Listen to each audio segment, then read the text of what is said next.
Hello, I'm Dr. Matthew Aaron. This is the full version of the presentation that I gave at the first annual Unity and Hope Conference for Targeted Individuals in Boston, Massachusetts on October 21st, 2017.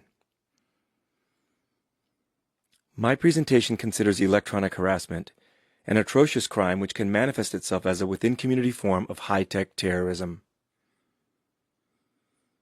Based on the accounts and testimony of many victims, this type of crime has been in the making over the past few decades, though both the extent of the crime and the sophistication of the underlying technologies seem to have grown dramatically in the past 15 years.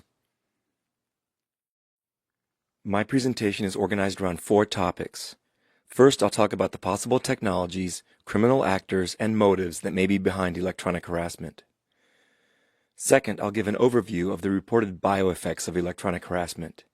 Then, I'll discuss the untold costs of this type of crime. I'll end by commenting on key issues related to how we might finally start bringing this serious crime under control. Let me start with some background on the technology and crimes. For those of you who are new to this topic, it is important to highlight some key terms at the outset. The essence of being a targeted individual, or TI, is to be singled out for a covert campaign of persecution, intimidation, terror, assault, and even torture within one's local community. Covertness is a unifying element of these campaigns.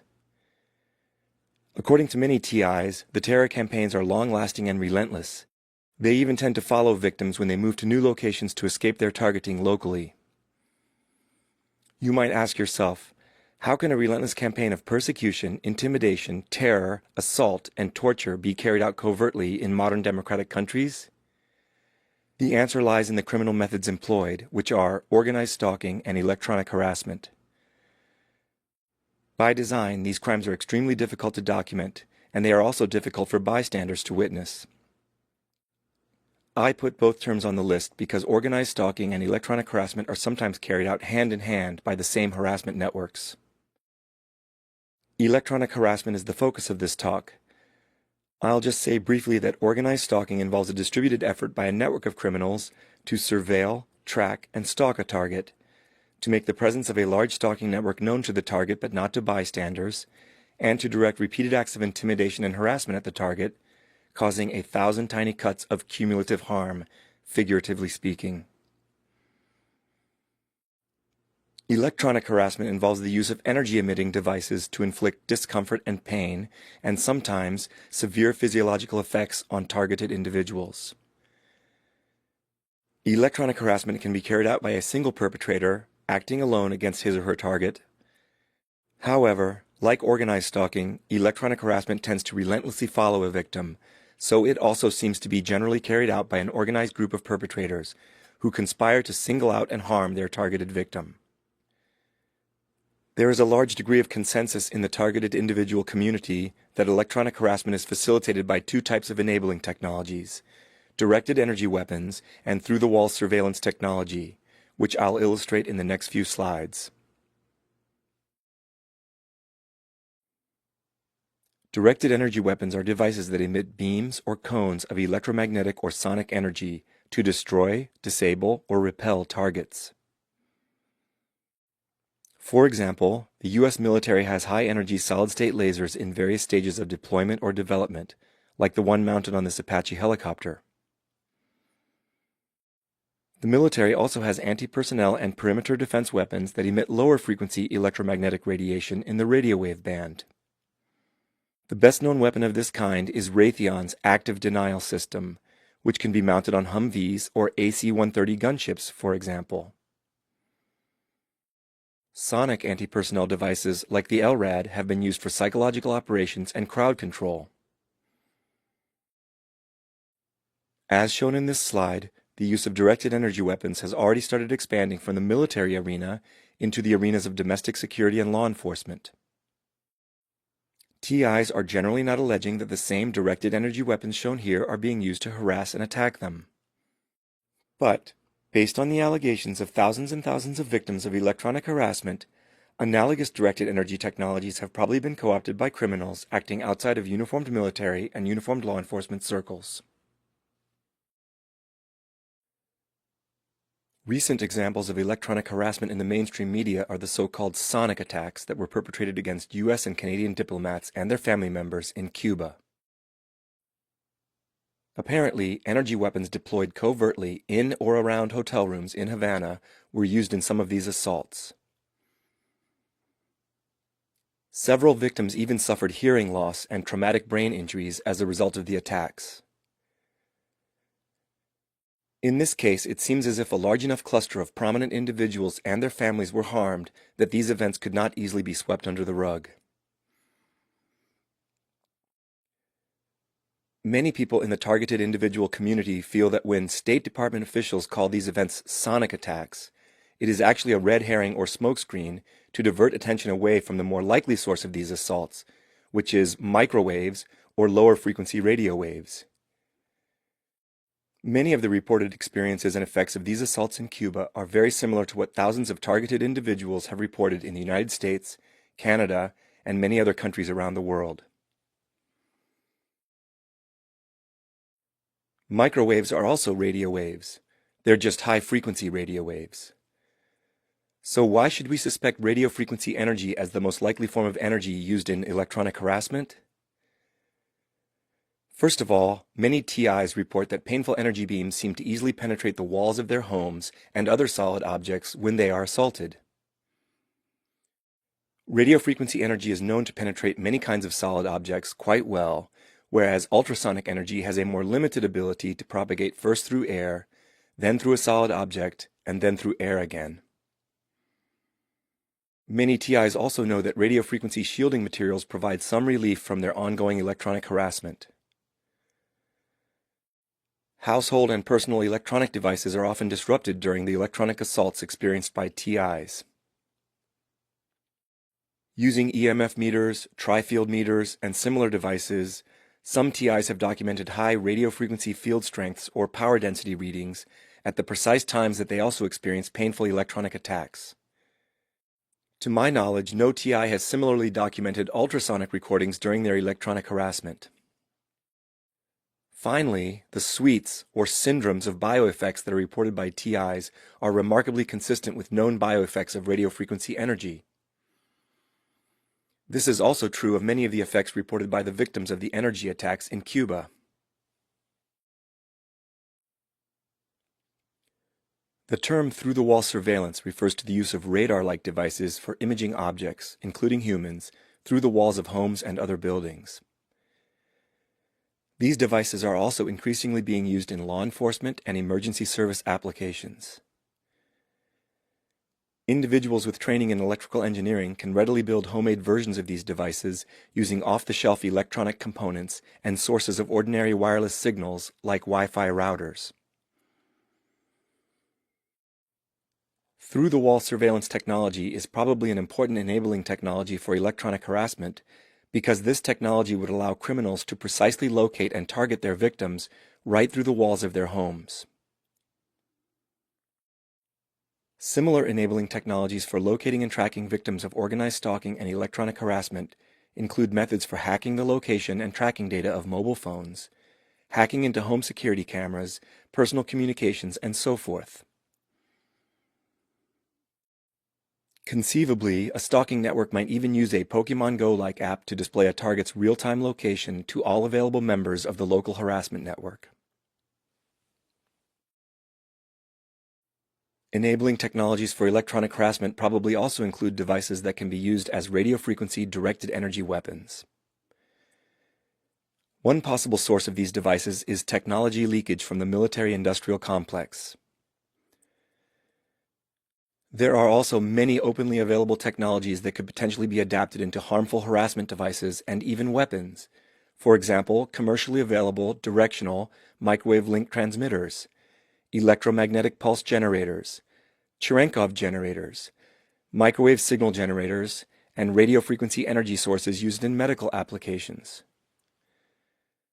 On the internet, you can even find people showcasing homemade devices that look like firearms but emit moderately high-power radio frequency pulses or beams.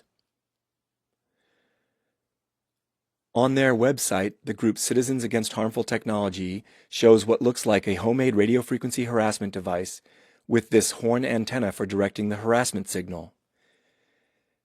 This device is small enough to carry around in your pocket and use for covert electronic harassment in public.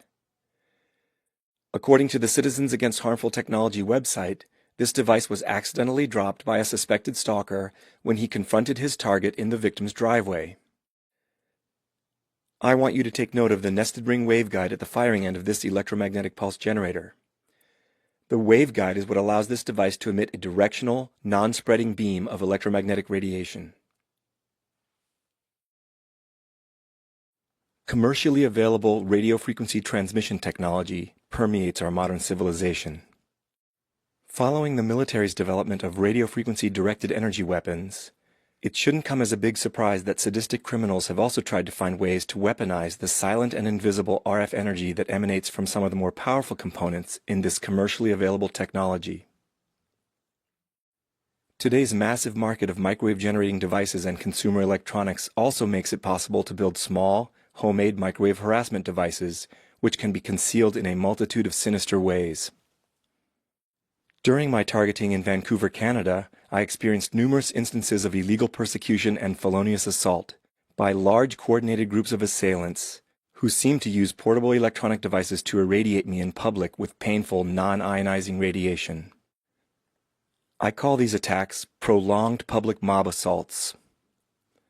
Each time one of these attacks was initiated, it typically continued for 8 to 12 hours straight without any significant pauses, as long as I was out in public anywhere in the city of Vancouver. The electronic harassment device used by any given perpetrator was often not that powerful or debilitating on its own. Yet sometimes, even one of these devices could produce intense thermal electric pain along a beam that passed into and sometimes right through my body. For instance, I believe that some of the perpetrators had directional, high-power radio wave generators hidden in backpacks, handbags, or rollerboard suitcases, as depicted here schematically. Radio control devices hidden in the hand seem to allow the perpetrators to remotely activate the pulsed radio frequency energy coming from their concealed devices. Clearly, I can only report on my allegations about this electronic harassment technique, since radio frequency electronic harassment leaves very little durable forensic evidence in its wake. Nevertheless, the presence of these hidden harassment devices seemed objectively clear to me because the energy coming from the presumed harassment devices was painfully palpable to me. Sometimes I felt like I could tell which side of my body was being irradiated, or I could even feel a trajectory of painful energy pass into my body along a precise, straight-line path. These trajectories seemed to point straight back to the source of the attack in many cases. Also, I was often able to sense the beam of energy sweeping onto and off my body in perfect synchrony with the alleged perpetrator's attempts to keep their concealed device aimed at me as I tried to sidestep the assault or otherwise evade it. I was usually able to deal with a single microwave stalker easily enough. But the purpose of the public mob assault seemed to be to keep me continuously irradiated with beams from as many different devices as possible, which was difficult or impossible to avoid at times. The result of this mobbing was an incredible degree of pain, discomfort, and even radiation sickness, after enduring what felt like a covert electromagnetic stoning at the hands of a mob of sadistic microwave stalkers. It becomes harder and harder for a victim to level claims of harassment or assault as the stalkers look more and more innocent or helpless, and as they use more and more audacious concealment methods for their directed energy devices. Here's another one of the many audacious encounters that I believe I had with microwave stalkers, who are part of Vancouver's incredibly large organized stalking and electronic harassment network. In this case, I was smoked on my front side by a painful energy beam as a woman approached me in her mobility scooter. The woman was intent on steering her mini tank right toward me as I tried to move to the side to get out of the energy beam. I got out of the way quickly enough, but when I went around to the rear of the scooter, I was painfully zapped again on my backside. A few times during these public mob assaults or instances of covert electromagnetic stoning, I was incapacitated, paralyzed, or even dropped to the ground by an incredibly powerful energy source. At these times, it felt like my entire body was torturously electrocuted by electromagnetic radiation, and my heart went into arrhythmia, and I was completely unable to breathe. In all of these instances, a delivery truck was either passing by at the exact same time, or it had just come to a standstill near my current position. In one case, I was pursued by a truck like this in the dark of night, as I sprinted at full speed through a completely quiet neighborhood and into Vanier Park, fearing for my life and knowing that the truck was in pursuit of me, only to be hit by 3 successive, life-threateningly powerful electromagnetic pulses, which I'm sure came from a large directed energy weapon hidden in the back of the truck. I cannot overstate the torturous nature of these very powerful assaults. These were violent acts of assault and battery, and physical torture, which criminals perpetrated against me with reckless abandon for my safety and even my life. In fact, it would be no exaggeration at all to report these as acts of attempted murder. As long as I'm presenting possible enabling technologies for electronic harassment, I'd like to mention an alleged piece of evidence which I'm confident will be substantiated eventually by federal law enforcement, materials scientists, and microwave engineers. I allege that the drywall shown here is black market drywall containing an embedded transmission medium and waveguide system for microwave energy. I have a couple of good reasons for wanting to mention this material in my presentation. For one thing, I have many large physical samples of this material, which I'm happy to share with any federal investigators who would like to examine it. In addition, if my allegation is substantiated, this is the kind of physical evidence that would lead law enforcement directly to some of the facilitators and perpetrators of electronic harassment. I took the 2 photographs shown here under ultraviolet illumination using a fluorescent tube-style black light. The coppery orange features on and inside the drywall, which have an unusual glittery quality when you view them in person, can only be seen under ultraviolet light. These features cannot be seen at all under normal white light. I allege that this material is used as a covert transmission medium to guide microwave radiation along the walls of an apartment or hotel room. Then, at certain points inside the drywall, and there are many of them, the painful microwave radiation is scattered as needle-thin beams into the occupied space of the apartment or hotel room. In fact, I personally collected the samples shown here from my former residence in Vancouver, which was apartment 1501 at 1189 Howe Street, in the Genesis Tower. I believe I was electronically harassed inside my apartment several times by means of this illegal black market material. I believe that the microwave energy used in these bouts of electronic harassment was supplied to the drywall by a microwave generator hidden behind the walls of my apartment or somewhere nearby in the Genesis Tower. For example, in a locked utility closet in the hallway or in an adjacent apartment. Over a period of several months, I was irradiated with energy beams emanating from the walls at low to moderate radiant power levels. When I sensed these energy beams as thermally painful points on the surface of my skin, I walked some of the individual beams back to their apparent points of origin in the walls. At each of those points, I found that I could eliminate the painful beam emanating from the wall by cutting a small divot out of the drywall using an artist's X-Acto knife. In the photo on the left, you can see where I made 2 straight cuts into the wall using the razor knife, here and here, after which I made this circular cut to gouge out the drywall at that point. Keep in mind that I had no knowledge of the brilliant coppery orange fluorescent material at the time because I had only ever viewed the drywall under normal white light up to that point. I repeated this little experiment at dozens and dozens of points on the wall, and every time I found that doing so eliminated the palpable and painful beams of energy coming from those precise points on the wall. When I later made photographs and video recordings of the drywall under ultraviolet light, I found that all of my earlier gouge marks had these curious rings of coppery orange fluorescent material around them, as if the energy emission process resulted in the redeposition of that bizarre material on the surface of the drywall. When I started examining the edges of the drywall samples, I encountered concentrated points, or foci, of the same coppery orange fluorescent material inside the core of the drywall. Without exception, these internal points of iridescent coppery orange material were always associated with the apparent deposition of the same material on the inward-facing surface of the drywall. Here's another area of coppery orange deposition on the surface of the drywall. I know from extensive experience handling and examining this drywall that if I were to carefully dig into the core of the drywall here, I would uncover another internal point of the coppery orange fluorescent material inside the drywall. The core of the drywall is also filled with fibers that are extremely fine and fragile and glow under ultraviolet light. Those fibers have been broken off of the drywall sample shown on the right due to my handling of it. But I know from experience that if I were to fracture this sample or any other sample of mine, it would reveal fresh fibers in the same system of parallel fibers. I believe that this drywall material acts as a transmission medium or waveguide system for conveying microwave radiation in a parallel direction with respect to the surface of the drywall, in this direction. Then, whenever this conveyed or guided radiation hits one of the internal points of iridescent coppery orange fluorescent material, it's reflected or scattered as a needle-thin beam into the occupied space of the apartment, hotel room, or other dwelling space. As the reflected or scattered energy passes out of the drywall, I think that some of the same coppery orange fluorescent material is redeposited in little rings around the points of emission.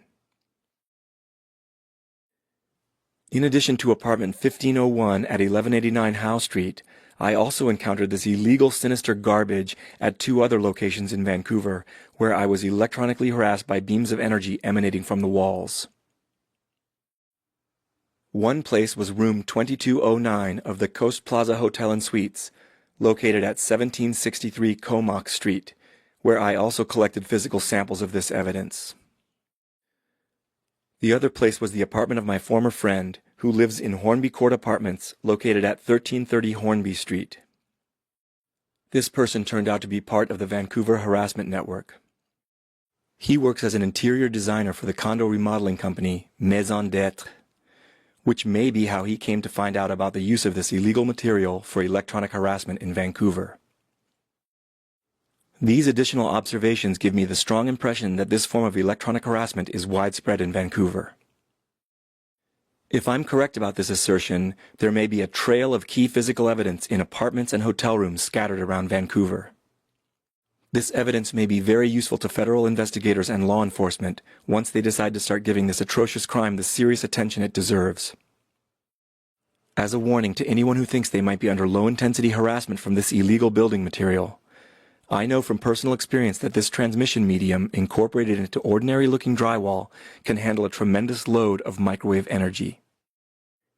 In the last microwave attack that was perpetrated against me by means of this material, the criminals carrying out the attack instantly stepped up the radiant power of their microwave generator to what felt like orders of magnitude more power than any prior attack. The radiant power level of the attack was extremely painful. The attack was nearly incapacitating, and it seemed imminently life-threatening, which is why I quickly tore down several large pieces of the drywall. As I did this, I could tell that I was completely disabling all the energy coming from each piece of drywall that I removed from the walls.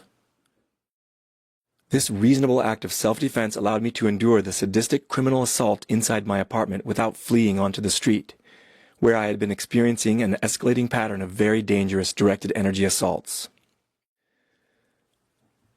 Early the next morning, I abandoned my apartment and nearly all of my belongings for good and fled Canada soon thereafter. Of course, I didn't leave without many large samples of this key drywall evidence, which are safely stored in several secure locations. Who are the suspected criminals behind organized stalking and electronic harassment?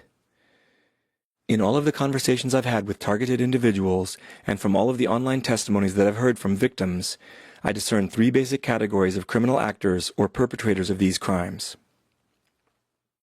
One possibility expressed by many TIs is that elements of government are ultimately orchestrating the widespread citizen targeting that is going on today. Many feel that organized stalking and electronic harassment are ultimately being funded and run as secret programs within the military or intelligence agencies or their private contractors. Some TIs believe that they are non-consensual test subjects in programs for investigating the bioeffects of radio frequency directed energy weapons. Development programs for these weapons are known to be receiving huge amounts of government funding at present. Others believe that organized stalking and electronic harassment are community-level manifestations of an illegal Homeland Defense program, which is being used for extrajudicial law enforcement and corrupt social control. These suspicions deserve consideration and eventually a congressional investigation for a number of good reasons. For example, the sheer size and scope of organized stalking and electronic harassment implicate the possible involvement of a secret government program, or the involvement of certain government officials who are misusing their positions of power and their resources. Also, TIs commonly report that some local police officers and other emergency service personnel take part in their harassment and stalking, even though these individuals are paid with tax dollars and are supposed to be protecting people's rights and safety. This was also true in Vancouver, where I was harassed in very bizarre and criminal ways by 4 identifiable Vancouver police officers and 5 identifiable Providence Healthcare paramedics. These incidents of harassment were unlike anything I've ever experienced before anywhere in the world, and they all occurred immediately after I was criminally assaulted with an incredibly powerful directed energy weapon. I would like to make it clear that I have no reason to believe that all or even most police officers, firefighters, and paramedics are taking part in this criminal behavior, but it only takes a few corrupt rotten apples to spoil people's trust in these professions. People are also inclined to believe that elements of government may be involved because the United States has a history of very twisted non-consensual experimentation by the CIA, which is documented as having occurred in the recent past and could very well be continuing. Finally, the relevant institutions in law enforcement and government have refused to do anything to curtail or even recognize organized stalking and electronic harassment. It's no wonder that people suspect direct government involvement at some level. Another possibility is that organized crime syndicates and the criminal elite within local communities are the ultimate drivers of organized stalking and electronic harassment. Business leaders with criminal intent in multinational corporations would also have the resources and connections to run large and powerful harassment networks in multiple locations. The participation of police officers and other emergency service personnel in these harassment networks is also consistent with the view that organized crime and the criminal elite may be behind organized stalking and electronic harassment. Organized crime has always been and always will be facilitated by corrupt cops and other officials, for example, and the crimes of organized stalking and electronic harassment should be no different. Cops, firefighters, and paramedics are people too. Just because they wear a badge and nominally work to uphold the law or keep people safe doesn't mean that these individuals have higher ethical standards and integrity, on average, than other members of society. Police officers and other emergency service personnel can be corrupted just as easily as other people if the kickbacks are high enough, and organized harassment networks would certainly regard members of the emergency services as high-value recruits. Under the scenario in which organized crime and the criminal elite are behind organized stalking and electronic harassment, one can think of any number of lucrative motives behind these crimes. Just use your imagination. The possibilities are too numerous to mention exhaustively. Organized stalking and electronic harassment are extremely intimidating and coercive. At present, they are the perfect crimes because law enforcement is not even willing to acknowledge their existence. You need muscle for your regional drug dealing or racketeering operation? Why use thugs with guns when thugs with directed energy weapons can achieve the same effects without any risk of getting caught? You want to advertise lucrative services on the dark web to intimidate and harm people and destroy their lives for profit? Why perpetrate property destruction, overt threats, or traditional assault and battery when you can destroy somebody's life covertly and torture them relentlessly with directed energy weapons? You want to force evictions, influence the real estate market, coerce politicians, corruptly influence lucrative contract deals, destroy your competition in the business world, or run a protection racket? All of these crimes can be profitable, and a large and well-armed organized stalking and electronic harassment network provides the perfect means to carry them out. There's a third possible category of perpetrators, which is especially applicable to the street-level stalkers, or those who take up long-term posts next to the homes of targeted individuals to continually harass and harm them with radiation devices.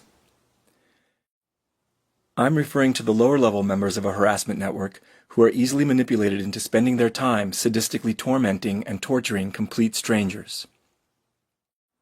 When recruited, These quote-unquote ordinary members of society may feel that they are joining some kind of real-life gaming club, secret society, or sadistic terror cult of abuse and dominance.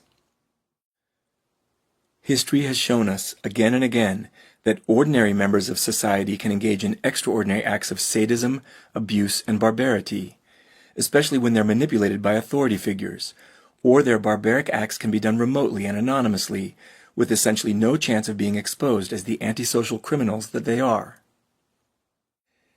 Many credible TIs report that huge numbers of perpetrators work together to gang-stalk them in public at times, and that these perpetrators seem to have a robotic, cult-like devotion to terrorizing and harming innocent people. It's hard to believe that a harassment network could afford to pay every last stalker to spend so much of their time harassing others. Instead, an almost cult-like loyalty and perhaps fear of the cult itself seem to drive the stalker's abuse of others. Many people who are tapped into a secret society of community-level control, or a gaming network for real-life harassment, or an underground terror cult of abuse and dominance, may have no idea of the cult's size or criminality at first. Joining a harassment network as a curious, low-level perpetrator must be a one-way street for these brainless, antisocial idiots.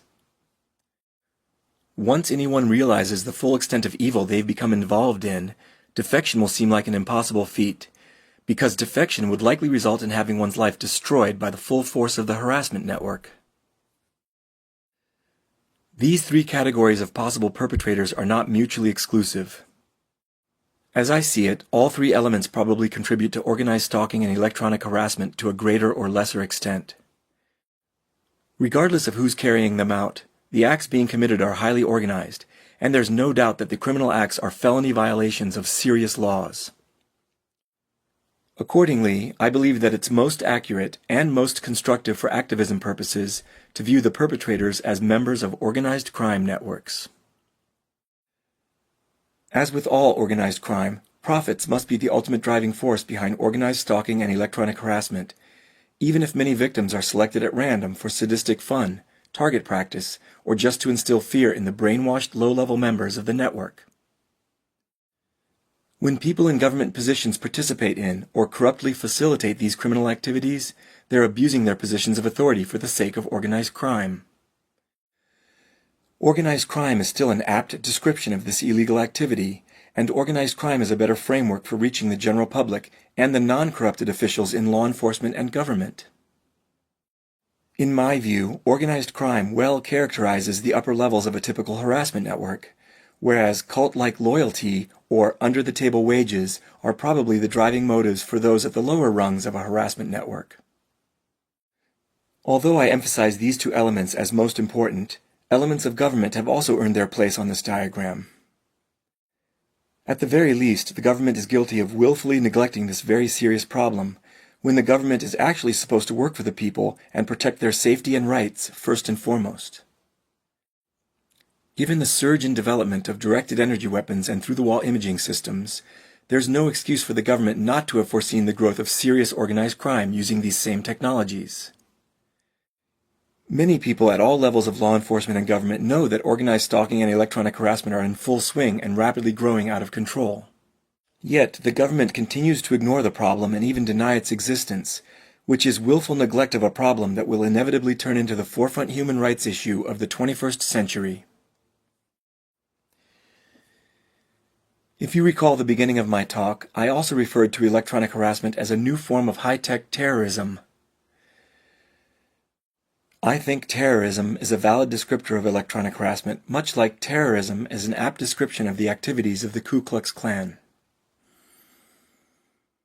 Clearly, the aim of electronic harassment is to terrorize, persecute, and torture targeted victims. In addition, the perpetrators of this crime use high-tech weapons that are so terrifying and destructive that even the relevant government institutions won't acknowledge their existence or use in civilian settings. Once the use of these weapons on civilians becomes known by the general public, the consensus will be that these are weapons of terror, and that the criminals using them are domestic terrorists. We may need a new term for this organized crime of terror, because it is unlike traditional forms of terrorism in one key way. The perpetrators of electronic harassment don't seem to have any particular ideology or agenda, like other terrorists do. Unless subverting the rule of law, psychopathically inflicting pain on helpless victims, and narcissistically promoting anarchy and chaos make up their agenda. The diagram shown here portrays the likely structure of a within-community organized stalking and electronic harassment network. A comparatively small number of people from the local criminal elite may compose the top leadership of a community-level harassment network. Targets are most likely identified to subordinates by this top tier of leadership, or by lower-ranking leaders, labeled captains in this diagram. Many targeted individuals may be for-profit targets. Clients who pay to have these targeted victims harassed, assaulted, or tortured electromagnetically may only interact with the top leadership to insulate the client's identities from the rest of the harassment network. Alternatively, perhaps only second-tier officers interact with outside clients to protect the identities of the top leaders from ever being known outside the harassment network. While most targets are almost certainly chosen for profit, there may also be targets of opportunity which are used for sadistic entertainment, target practice, or to showcase or test newly built or acquired electromagnetic harassment devices. Below the leadership, there are probably different levels of criminal thugs who carry out the dirty work against pre-selected targets.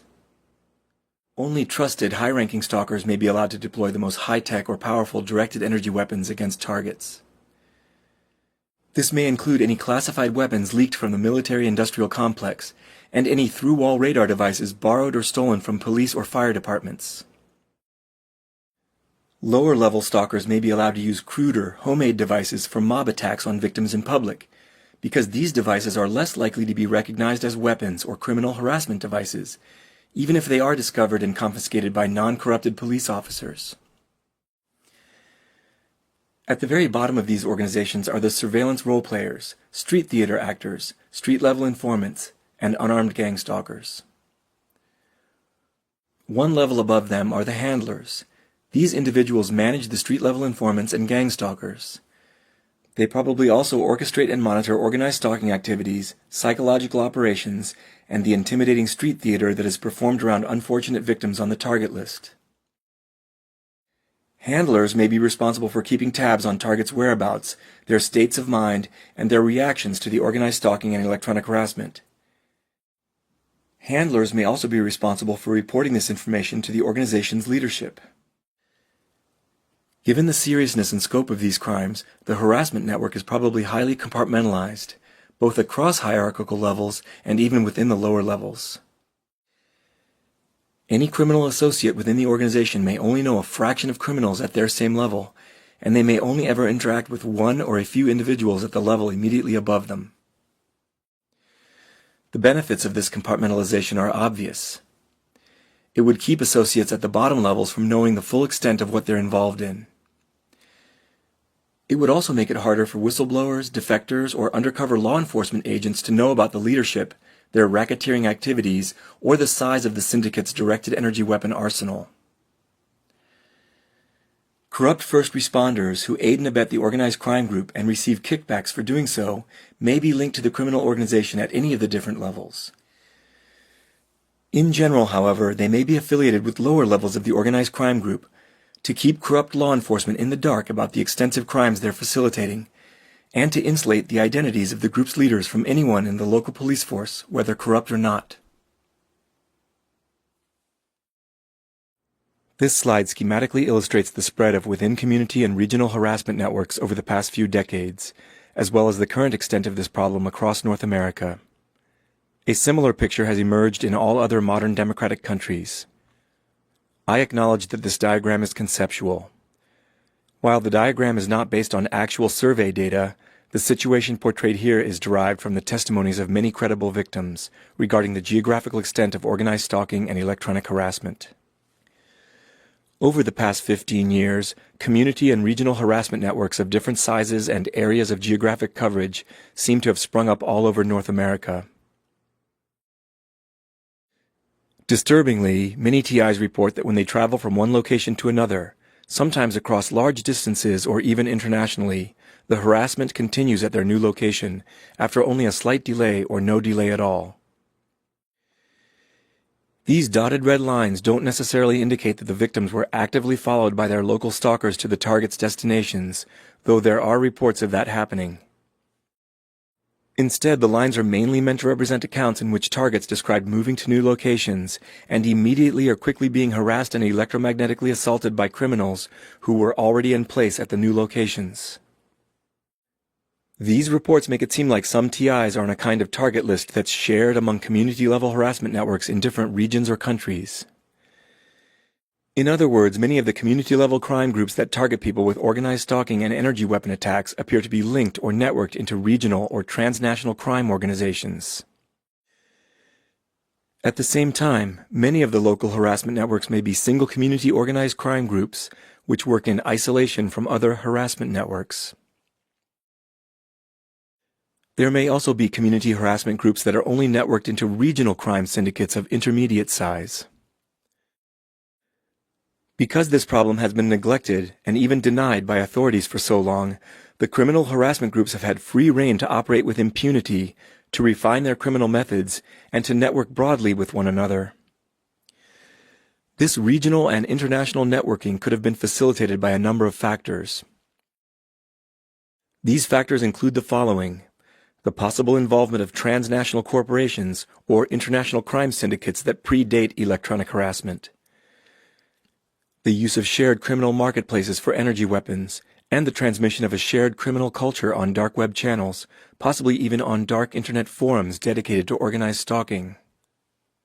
Partnerships among intelligence agencies or secret government programs operating in allied nations, or a combination of these factors.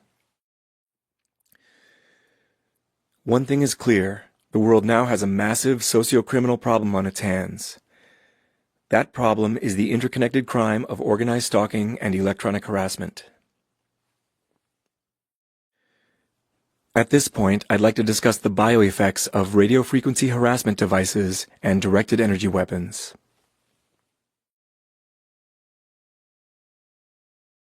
The TI community is anxiously awaiting quantitative data from the global survey of electronic harassment bioeffects being conducted by former NSA analysts William Binney and J. Kirk Wiebe. Even before those data become available, a qualitative list of the most often alleged bioeffects of electronic harassment can be made based on the reports of several hundred TIs, as given on the nightly conference calls and in YouTube testimonials. The most commonly reported effects include the following: stabbing jolts of pain deep into and sometimes right through the body, unusual burns, inflammation, bizarre bruises, and other lesions on the surface of the skin, highly uncomfortable and sometimes torturous electrified sensations in the body, incredibly intense headache with immediate onset and offset. TIs often report induced muscle contractions and involuntary body movements as they are being electronically harassed. Sometimes these are reported as pulsating muscle twitches, and other times as physical vibrations throughout much or all of the body. In extreme cases, they are said to be seizure-like body movements. Many TIs say that they experience alarming cardiac effects when they are assaulted electromagnetically, including extreme racing of the heart, very strong contractions of the heart, noticeable arrhythmia, strong heart palpitations, angina, and even temporary arrest of the heartbeat. Another commonly reported effect is impaired breathing. Any of these effects can disrupt sleep, leading to severe sleep deprivation when electronic harassment is carried out on a nightly basis, as is often reported by TIs. Many targeted individuals have reported extreme weakness with sudden onset and offset. In extreme cases, this weakness can be so great that one is totally paralyzed and incapacitated. Rapid psychological and cognitive shifts are reported to be caused by radiofrequency-directed energy weapons, such as inexplicable and dramatic mood swings, which seem to have nothing at all to do with ambient conditions or visible behavioral triggers, sudden onset of fear, anxiety, or heightened states of arousal, including sexual arousal or anger, and impaired ability to think or communicate. Sometimes electronic harassment is reported to be capable of causing intense, debilitating nausea, bowel distress, or incontinence, again with immediate onset and offset, perfectly synchronized to the initiation and cessation of palpable energy fields interacting with the body. I refer to all of these reported effects as the less exotic alleged bioeffects of electronic harassment. In addition, some targeted individuals report much more exotic effects, such as dramatic effects on sensory processes or high-resolution interactions with the mind. Auditory effects are commonly reported during alleged bouts of electronic harassment, such as isolated clicks, trains of pulses or repeated clicks, buzzing, chirping, high-pitched ringing, grinding noises, and even horrifying bestial sounds. The perceived loudness of these sounds can vary from just above the minimal level of perception to as loud as being next to speakers at a rock concert. Some victims report that they hear synthesized human voices, which can be heard speaking isolated words or complex sentences when there is little background noise from one's environment and TIs are not otherwise audibly distracted. Under electronic harassment in the dark or in low light conditions, some TIs report seeing visual anomalies, flashes of light, coronal discharges, faint grainy images, including still images or moving images, or even fully formed crisp holographic images. These reported visual effects seem to be produced without any apparent light source, and they may even be seen with the eyes closed, as if the energy responsible for them can first pass through one's walls and even one's closed eyelids. On the internet, you can find TIs claiming that they have experienced evidence that their thoughts have been read remotely, and that these experiences are correlated with other indications of covert electronic harassment. A whole range of allegations by different names can be lumped under this category of thought extraction, because all of these purported effects would involve the remote reading of thoughts, or at least the very high bandwidth and high resolution extraction of data on neural processes directly from a targeted individual's brain. Claims that you might hear under this category include remote neural monitoring, or RNM, perpetrators seeing through a victim's eyes, or remote viewing, hearing through a victim's ears, and mind reading. I conducted a thorough survey of public domain peer-reviewed scientific literature to determine if there is any scientific basis for radio frequency energy being able to cause any of the alleged effects listed here. I have excellent access to this literature, in addition to years of experience knowing how to search and review the biomedical literature. I'm also good at interpreting the relevant literature because I have a master's degree in environmental toxicology from Virginia Tech and a Ph.D. in neurobiology and behavior from Cornell University.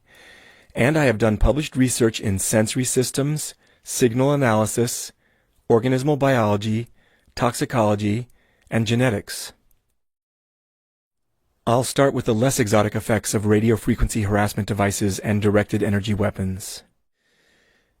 It's beyond the scope of this presentation to get into the details of the hundreds of relevant papers that I found on this topic, though I will refer to a few specific papers later in the talk.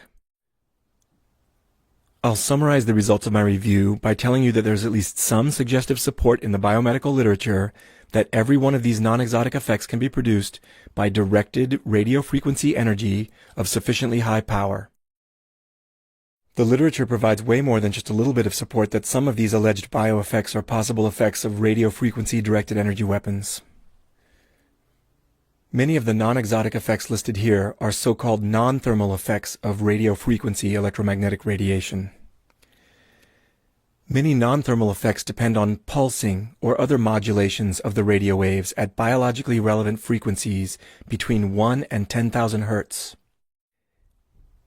These low-frequency modulations can have devastating effects on electrically excitable tissues of the body because these tissues carry out bioelectric processes in this frequency range.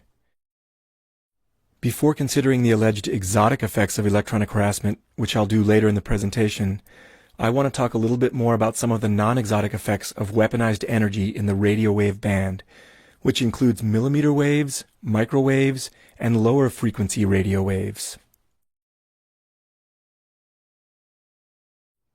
I'll start by showing you some of the injuries that I sustained when I was repeatedly electronically assaulted by members of an organized crime group headquartered in the non-residential building at 1190 Hornby Street in Vancouver, British Columbia. All of the injuries that I'm going to show you on this slide and the next two slides were caused by brief jolts of energy to my body, each lasting only a fraction of a second. I felt these bursts of energy as distinctive linear trajectories of thermal electric pain, starting on the surface of my skin and passing deep into my body. Each jolt felt like a big, hot electric rubber band was being snapped several centimeters into my body, before all the incoming energy was absorbed to below detectable levels by the tissues of my body. In many cases, it felt like the trajectories of energy came from the apartment directly above mine, presumably passing right through the concrete slab between the two apartments before hitting me. In other cases, I felt lateral trajectories of painful energy hitting the side of my body facing 1190 Hornby Street, directly across the alley from my apartment. In one of these instances, I even saw an individual aiming a rifle-shaped weapon at me from the roof across the alley, right when I was hit on the face by one of these electromagnetic pulses. In one attack, I felt upward-oriented trajectories of painful energy hitting me on the bottom of my feet and other downward-facing surfaces of my body, as if a directed energy weapon was being fired into my apartment from the apartment directly below mine. At the time of all of these attacks, I lived in apartment 1501 in the Genesis Tower, located at 1189 Howe Street. The photographs on the left show my right ear before and after an electronic assault that seemed to be originating from apartment 1601 in the Genesis Tower, directly above my apartment. A brief pulse of energy passed through my right ear and deep into my skull. The skin on my ear quickly turned red, as if sunburned, the cartilage of my ear swelled up, and my ear was in such pain that it felt like it was on fire. It took 2 days for my ear to heal completely.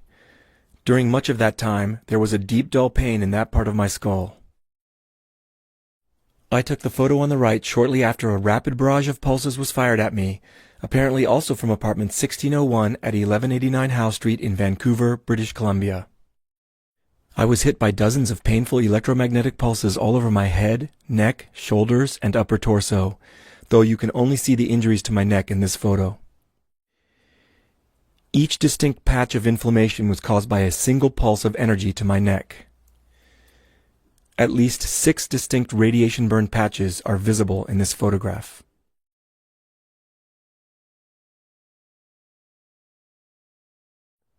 An especially powerful pulse of energy even caused the outermost layer of my skin to be obliterated or burned away in this square-shaped pattern. During each through-the-wall or through-the-ceiling assault with these pulse weapons, I typically received 40 to 80 pulses of painful energy to my body before I could no longer take the pain and had to flee the sanctity of my own home. When I did this, I often had to take shelter in the Vancouver Public Library or the YVR Airport, or I spent the entire night hiding in the 2 emergency stairwells of my building.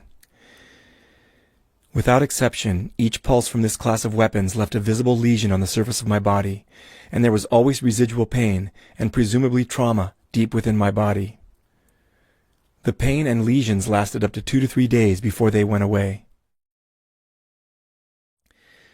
This photograph shows a bizarre, light-colored welt just above my right eye, exactly where I was hit by a very painful thermal-electric jolt of energy. A good portion of my right eyebrow fell out as a result of this one pulse of energy. Fortunately, the hair grew back. This photograph shows another bizarre, light-colored swollen lesion where a pulsatile energy beam ripped through my head at an oblique angle.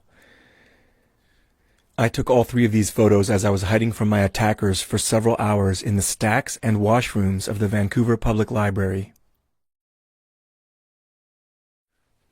In many other cases, the pulses of energy caused bizarre, thin-line bruises and microcapillary damage, which looked as if I had been tattooed by the assailant's energy weapons, like this one on my calf, and this one on my knee. These kinds of bruises took 2 to 3 days to heal fully, and there was residual pain deep in the underlying muscle, bone, and/or joints for 1 to 2 days. This photo, tweeted by Dr. Catherine Horton, shows a directed energy injury that Dr. Horton sustained on her neck from an attack carried out in public in Switzerland. The perpetrators of electronic harassment often aim their weapons at the head, heart, and spine because the high-power radio frequency energy from their weapons passes through the skin and continues traveling deep into the body. Shots to the brain, spinal cord, and heart are particularly damaging because the pulsed radio frequency energy can have devastating effects on these electrically active tissues. It's pretty clear that the assailants know this and that their aim is to cause maximal trauma and damage to their victims. The perpetrators of this kind of crime also go for other particularly sensitive, susceptible, or violating areas of the body, such as the eyes, feet, hands, anus, genitals, and breasts. It is also especially painful when radio frequency energy bursts or sustained beams penetrate bone. This photo shows what looks like skin and connective tissue damage to the right foot of a female targeted individual who lives near Portland, Oregon.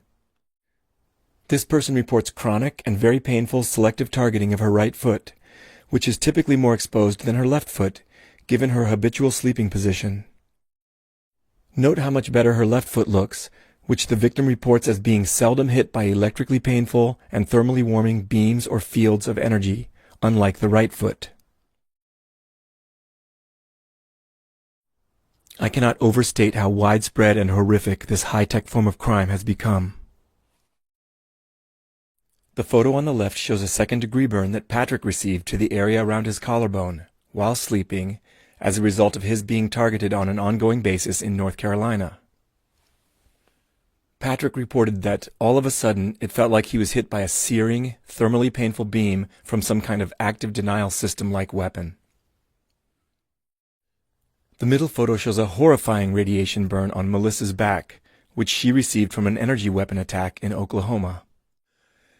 You can even make out the sharply defined elliptical edge of the cylindrical radio wave beam that hit her back. The photo at the right shows an atrocious non-ionizing radiation burn that James received in Oregon over a large part of his upper body. This burn consists of peculiar, meandering, vermiform patches of light-colored, depigmented skin that almost looks white, alternating with erythematous, red patches of inflamed, essentially sunburned skin. The very same characteristic radio wave burns have been witnessed or documented by many other victims of electronic harassment. Look how brutal and disgusting these crimes are. It is totally unacceptable that anybody is getting away with perpetrating these kinds of horrific, covert crimes in our society. Electronic harassment victimization has already grown to the scale of a global criminal atrocity. In addition to the direct acts of electromagnetic assault, battery, and torture, denying this atrocity, calling the victims delusional, and refusing to investigate these crimes are all contributing to this modern atrocity. Take a good look at the outcome of this savage energy attack on a woman from Arizona. Doctors with high professionalism and integrity actually diagnosed these injuries as radiation burns, and the FBI is aware of this particular assault, just as they're aware of many similar assaults. Yet law enforcement in the United States, Canada, the European Union, Japan, and many other countries continue to ignore the threat from this growing organized crime. Of all the documented electronic harassment injuries that I've ever seen, these injuries are the most suggestive of classified technology leaked from the military-industrial complex. It looks like a very sophisticated auto-tracking and target-locking system was used to selectively target this person's eyes, possibly with a dual-beam weapon designed to specifically attack the eyes. Think about how serious of a crime it is to leak classified military technology into the hands of organized crime, yet federal authorities are still doing nothing to address this ongoing problem. It's important to point out that radio frequency directed energy weapons can cause many devastating physiological effects without leaving any lesions or other residual traces on the body. These weapons can cause intense pain, devastating seizures, immediate debilitating nausea, severe sleep deprivation, serious cognitive impairment, chronic illness, and more, all without leaving any documentable lesions on the body. When directed energy weapons do cause lesions on the body, these lesions appear minor compared to the intense pain, acute physiological effects, and residual trauma deep inside the body. The fact that radiofrequency directed energy weapons can produce such severe bioeffects on the body while leaving comparatively minor lesions or no lesions at all is one of the biggest reasons that criminals are getting away with using these weapons with such impunity. Eyes are known to be particularly sensitive to microwave energy. For one thing, eyes have high water content, and microwaves can readily heat water via the dielectric heating effect. Eyes are also poorly equipped to dissipate heat. Furthermore, eyes are anatomically arranged to maximize the capture of electromagnetic radiation. The lenses of the eyes can undergo clouding and crystallization as a result of chronic microwave exposure. In fact, it is documented in the biomedical literature that acute exposure to high-power radio waves for short periods of time can cause blurry vision during the exposure and lead to rapid cataract formation shortly thereafter. I know from first-hand experience that a face-on attack with a large, powerful radio-frequency directed energy weapon can cause a long-lasting afterimage in the visual field in the exact same pattern as the incoming beam of energy. The effect is similar to the photopigment bleaching that can result from sun gazing, snow blindness, or looking at an arc welder without protective goggles. I made this drawing of an afterimage that was burned into my visual field as a result of a face-on attack from a cannon-sized directed energy weapon at 10 p.m. on December 20th, 2015, into my apartment in the Genesis Tower. In addition to burning my eyes, this attack also caused a large part of my upper body to turn red, as if it were sunburned. A large and very painful lesion of swollen and bruised tissue formed on my sternum, and for 2 days my heart and aorta felt like they had first-degree burns. At the time of the attack, I was looking through my solarium window at what looked like a beam weapon, deployed on one of the upper balconies of London Place, located at 1177 Hornby Street, as well as a man standing directly behind the device. The afterimage consisted of a central grill-like feature, a crisp pattern of concentric circles, and this horizontal band, which had a curious shattered appearance. I believe that the internal grill-like feature was caused by structural elements at the firing end of the directed energy weapon, which essentially caused a shadow to be cast in the radio waves at the center of the beam. The concentric circles were probably what the cross-section of the beam looked like, as a result of a nested ring waveguide at the firing end of the weapon, much like the waveguide that I pointed out earlier in the talk. I'm not sure what caused the horizontal shattered band in the afterimage. This feature may have resulted from the incoming radio waves being refracted, reflected, and scattered as the beam passed through my window before striking my face and upper body. 3 days before this attack, I saw what looked like the very same device in the kitchen area of 1190 Hornby Street, where it was set up in the evening and aimed directly at my apartment.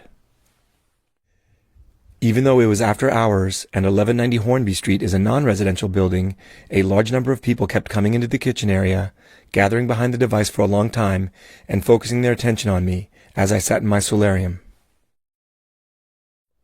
For a couple of years before I was directly targeted with organized stalking and electronic harassment, I experienced continual surveillance and a low level of harassment from several dozen people who occupied 1190 Hornby Street almost every night of the week, as well as on most weekends. When criminal organized stalking and electronic harassment was eventually unleashed on me, some of the same stalkers who threatened me and intimidated me elsewhere in Vancouver were individuals that I recognized from 1190 Hornby Street. I routinely observed what looked like stalker training activities inside and on the roof of 1190 Hornby Street. I also saw what looked like a reward system for stalkers by means of wild and sometimes highly ritualized drug-fueled parties that went on for days in 1190 Hornby Street. I'm sure that I'm not the only victim of organized stalking and electronic harassment at the hands of the individuals who constantly inhabited these upper floors of 1190 Hornby Street, after hours and on weekends. Once there was a daytime gathering on this part of the roof of 1190 Hornby Street. I took these photos of that gathering.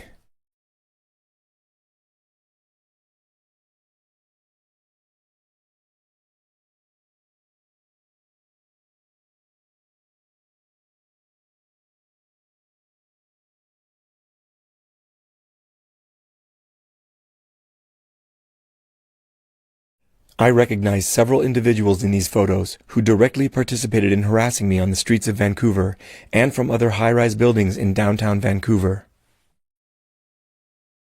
In particular, a lot of visible laser harassment of residents in downtown Vancouver came from the Kettle on Burrard, which is the building in the background at the far right of this photo.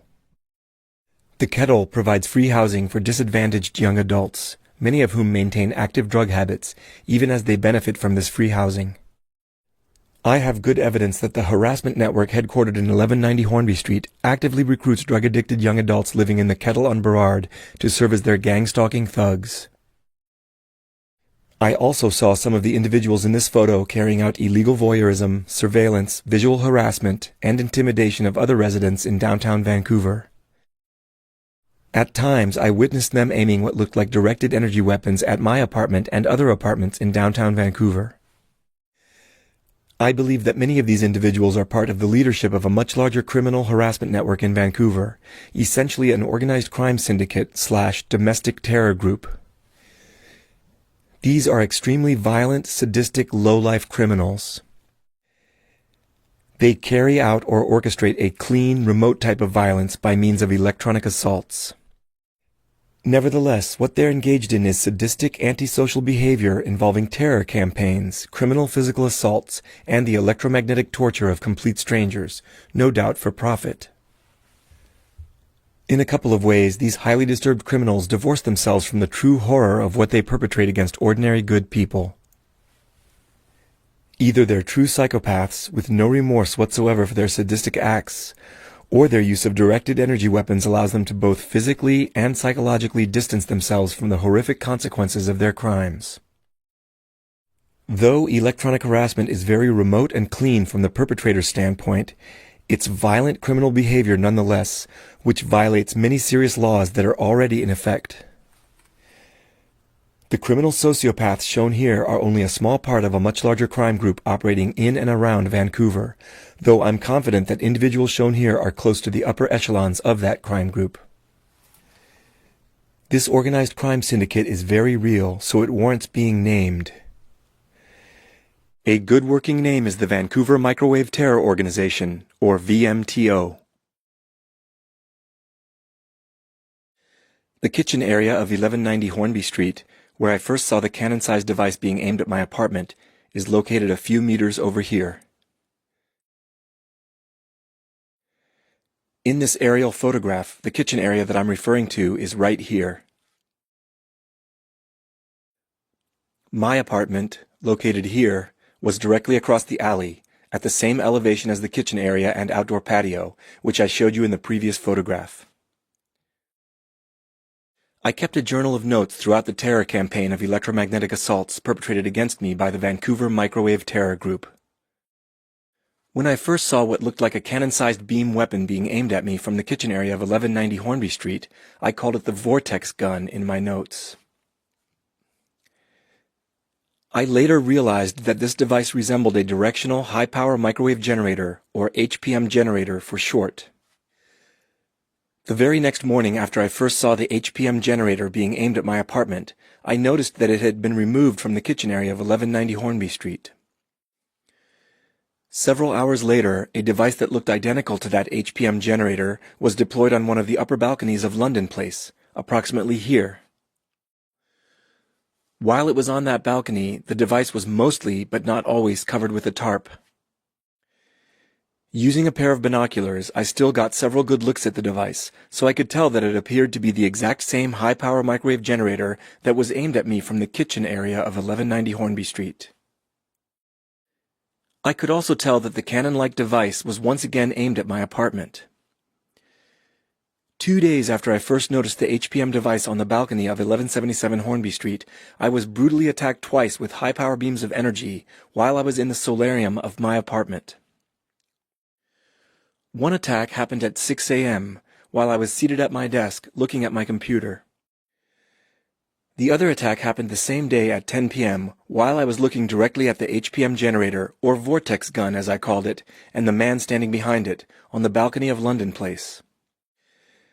In desperation, I heavily steamed up my apartment, because I wanted to fog up the windows to make it harder for the assailant in London Place and the onlookers in 1190 Hornby Street to see my position in my apartment. In the event of a subsequent attack, I wanted to bleed off the static electricity that felt like it permeated my apartment and my body during these energy attacks. When the fog reached my solarium window, it revealed 2 stable beam marks in the glass, right where I had been sitting and standing during these assaults. These beam marks were brand new stable features in the glass. My solarium window had been fogged up many times in the past, and I had never seen these 2 marks before this particular occasion. However, after these attacks, I saw the same 2 marks every time I steamed up my apartment again, right up to the point when I fled Canada for my life 1 month later.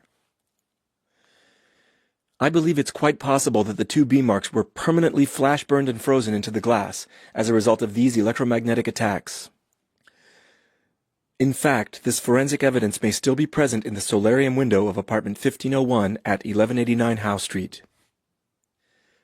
I think that the 2 radio wave beams that hit me actually changed the dielectric properties of the glass, such that they made the glass more hydrophobic wherever the high-energy radio waves passed through the glass. As a result, the glass permanently became less conducive to the condensation of fog in the cross-sections of the radio wave beams. Not only were the marks identical to each other, they were also identical to the long-lasting afterimage that had been burned into my visual field as a result of the second attack. Each beam mark had a diameter of 30 centimeters. If you take careful measurements on the beam marks, you'll actually find that they are slight ellipses rather than perfect circles. When a cylindrical beam intersects a plane, it only produces a circular cross-section if the beam hits the plane at a 90-degree angle. If a cylindrical beam passes through a plane at an oblique angle, the intersection of the beam and the plane will be an ellipse, which is what these 2 beam marks in my window are, slight ellipses. In fact, the shapes of these ellipses are consistent with the position of the cannon-sized beam weapon on the balcony of London Place relative to the position and orientation of my solarium window.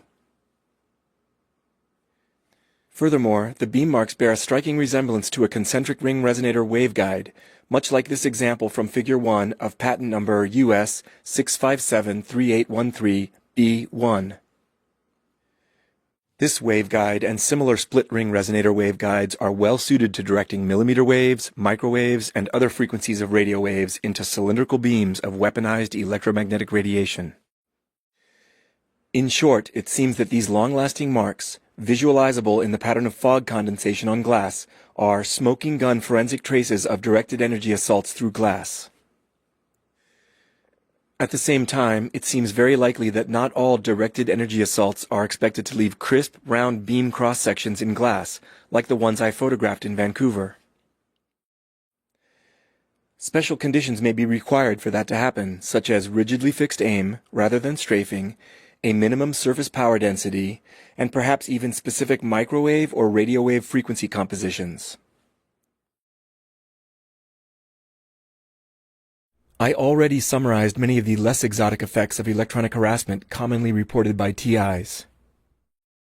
I also told you that my thorough review of the biomedical literature revealed at least some evidence, too ample amounts of evidence, that all of these less exotic effects can be produced by weaponized radio frequency energy. Now, I'd like to consider the 3 most commonly reported exotic effects of electronic harassment from a biomedical scientist's perspective.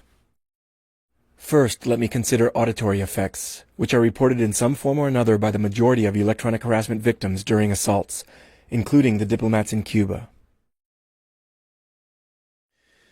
It may surprise you to know that it has been rigorously demonstrated scientifically that humans and other mammals, such as dogs and cats, can hear modulated microwave signals.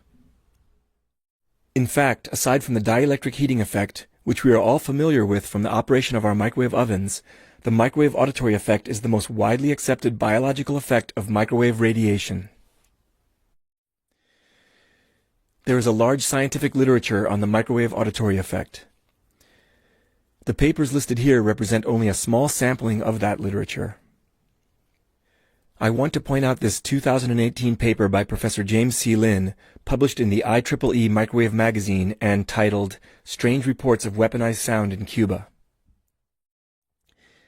In his paper, Professor Lin writes the following in regards to the so-called mysterious sonic attacks in Cuba. Quote, "Assuming that the reported events are reliable, there is actually a scientific explanation for the source of sonic energy. It could well be from a targeted beam of high-power microwave pulse radiation." Unquote. Given the decades of research that have been done on the microwave auditory effect since it was discovered by Alan Fry and others in the late 1950s and early 1960s, we have a very solid understanding of how modulated microwaves are heard. The mechanism is quite simple, in fact. To explain this mechanism, I want to first orient you to some anatomical aspects of the brain and auditory system. This is a horizontal MRI section of a person's head, showing the brainstem and cerebellum. This person's face is pointing up in this scan, and the back of their head is pointing down. The horizontal MRI section is at the level of the junction between the medulla oblongata and pons, right about here. At that level, you can see the 8th cranial nerve entering the brainstem. This nerve conveys vestibular information from the semicircular canals on each side of the head, located here and here, as well as auditory information from the cochlea on each side of the head, located here and here. The cochlea is where different frequencies of sound waves are transduced into nerve impulses, which are conveyed to the brain by the 8th cranial nerve and perceived as sounds. The soft tissue of the rest of the brain sits above this section. When a burst of sufficiently powerful microwaves passes into the head, it rapidly heats the soft tissues of the brain by a very tiny amount. At microwave power levels well below those that cause thermal pain, the temperature of the brain rises by 1/1,000,000th of a degree Celsius in just a few microseconds. When this happens, the brain tissue expands a minuscule amount. After the burst of microwaves ends, the brain rapidly cools back down to normal body temperature, and the brain tissue contracts accordingly. The thermoelastic expansion and contraction of the brain tissue causes a pressure wave in the brain that propagates to the cochlea on each side of the head, primarily by bone conduction through the skull. After these mechanical waves reach the cochlea, they are perceived as sound in the normal way. In fact, they are actual sounds, but the sounds are thermally generated inside the brain and then propagate to the cochlea along an inside-out pathway, rather than by the outside-in pathway that sound normally follows when it is heard. A single burst of microwaves can be heard as a single click or knocking sound. Microwave energy with a more complex modulation pattern can be heard as more complex sounds. A simple illustration of signal modulation may help you understand this. Microwaves oscillate at hundreds of millions to hundreds of billions of times per second. In this diagram, you can think of the blue wave as being a carrier wave of microwave energy. Microwave frequencies are way above the frequency range for hearing by humans or any other animal for that matter. However, microwaves can be pulsed or otherwise modulated at frequencies that are within the frequency range of human hearing. This figure shows a sine wave envelope for amplitude modulation of the carrier wave. Let's assume that one full cycle of this modulation takes 1 millisecond, or 1,000th of a second. With this kind of amplitude modulation, the brain tissue would undergo 1,000 cycles of heating and cooling each second. 1,000 cycles per second is 1,000 hertz, or 1 kilohertz, which is well within the range of human hearing. As a crude reference, the annoying buzzing sound that one of those old digital alarm clocks makes, with the red numbers on its face for hours and minutes, has a peak power around 1 kilohertz. In other words, this kind of microwave signal with a 1 kilohertz amplitude modulation could produce something like a 1 kilohertz tone or buzz that only the person targeted with the microwave beam would hear. Human voices are much more complex sounds since they vary dynamically in amplitude and frequency through time. If the microwave signal is also frequency modulated through time, or if the microwave pulse width and pulse repetition rate are varied so that the frequency of brain vibrations varies through time, synthesized voices can be recreated inside a targeted individual's head by this same process. This is what targeted individuals refer to as V2K, or voice to skull. This 1975 paper by Don Justison gives a documented example with an explained protocol by which intelligible words were transmitted into a person's head via the microwave auditory effect, essentially by varying the microwave pulse repetition rate. There is no doubt that the methods for constructing voice-modulated microwave signals have advanced substantially in the 43 years since that paper was published. Once again, it's important to emphasize that the microwave auditory effect, including V2K, can be produced at microwave power densities far below those that leave burns or other lesions on the body, or even those that cause perceptible thermal pain. As I said before, some TIs report experiencing inexplicable visual effects, but generally only at the times and places that they experience repeated bouts of electronic harassment, for example, generally in their homes but nowhere else. These induced visual effects are reported as being most common and most prominent under low light conditions, or in complete darkness.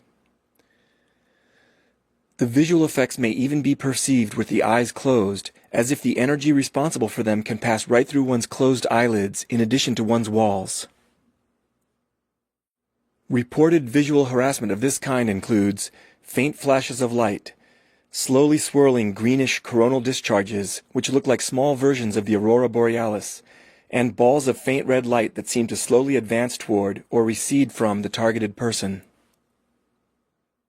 The visual effects can also include fields of countless points of faint monochromatic flickering light, much like the quote-unquote snow on an old television set, which isn't receiving a proper signal, as depicted here. This effect is often best seen in flat, reflective metallic surfaces, such as baking sheets, mirrors, the enameled outer shells of metal appliances, and the outer shells of stainless steel refrigerators. Monochromatic moving images can be partially incorporated into these television snow-like patterns, similar to crude black and white movies on old television sets. Shadowy figures can be made to slowly sweep or glide across one's ceiling or walls, or they can be made to appear to loom out of the walls, again mostly when the lights are low or completely off. According to other reports, faint but high-resolution holograms can become incorporated into or overlaid on top of pictures, paintings, wall hangings, window reflections, or wallpaper patterns. Targeted individuals who experience these effects report that the nature of these images are typically what one might expect from the pathological mind of a sadistic, psychopathic teenager bent on harassing others. Unlike with the microwave auditory effect and V2K, my review of the biomedical literature revealed no published evidence on the stimulation of the visual system by modulated microwaves or other frequencies of radio waves.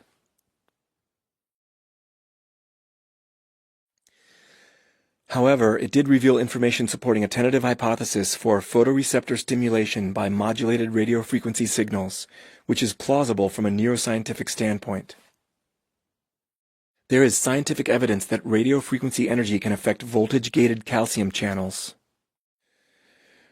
Professor Martin Paul of Washington State University reviewed this evidence in papers published in the Journal of Cellular and Molecular Medicine and the Journal of Chemical Neuroanatomy. Voltage-gated calcium channels are widely distributed throughout the body. These ion channels play key roles in the contraction of skeletal muscles, smooth muscles, and heart muscle, the transmission of signals between nerve cells, the secretion of hormones from glands, and several other bioelectrochemical processes. In fact, the coupling effects between radiofrequency energy and voltage-gated calcium channels, and possibly other types of voltage-gated ion channels as well, may be the central mechanisms underlying the so-called non-thermal bioeffects of radio waves. In the eye, sensory cells or photoreceptors called rods and cones transduce incoming visible light signals into cascades of electrochemical events. Voltage-gated calcium channels are a critical part of the mechanism by which these photoreceptor cells pass that transduced sensory information to the first neurons, labeled 3, along the ascending visual pathway. It seems plausible that certain modulated radio wave signals might have weak effects on voltage-gated calcium channels in rods and cones, and that these effects might produce perceptual visual experiences, especially when the activities of the rods and cones are little affected by visible light. The functioning of rods and cones is optimized to electromagnetic radiation in the visible frequency band, in other words, to visible light. Therefore, under bright visible light, the weaker effects of modulated radio waves may tend to get swamped out by normal visual stimuli. This may explain why the bizarre visual anomalies and other visual effects experienced by many TIs tend to happen in the dark or with the eyes closed. It's also scientifically plausible that the types of photoreceptors stimulated and the intensity of that stimulation depend on the modulation pattern of the incoming radio waves. Perhaps non-public domain researchers, from DARPA for example, figured out how to spatially encode a beamed image coordinate system with different patterns of RF signal modulation in order to stimulate photoreceptors in an image-forming pattern, possibly even in perceived colors. Projecting an image-encoded beam via a spatially dependent pattern of radio wave modulation may be trivial nowadays.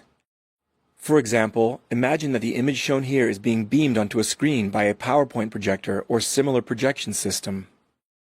Obviously, a projector of this kind can encode different hues and intensities of visible light at different coordinates in the projected beam. We all know that the projected light can also be made to change dynamically to create video images or motion pictures. To recap, there's good scientific evidence that microwaves and other frequencies of radio waves can have coupling effects on the activities of voltage-gated calcium channels. These ion channels function in vision, muscle contraction, the beating of the heart, the transfer of nerve impulses through the nervous system, the secretion of hormones from glands, and many other bioelectrochemical processes. I have described a hypothetical scenario in which appropriately tuned modulations of radio waves might influence the rods and cones in the eye, especially under low light conditions. I want to be perfectly clear that this hypothesis is only informed speculation at present. There is no publicly available scientific literature documenting stimulation of the visual system by modulated microwaves or radio waves. At the same time, many credible individuals have independently reported through-wall visual effects, like the ones I've described, during their electronic harassment, and my hypothesis is plausible from a neuroscientific standpoint. Accordingly, I encourage scientists to consider how these through-wall visual effects might be accomplished by modulated radio waves.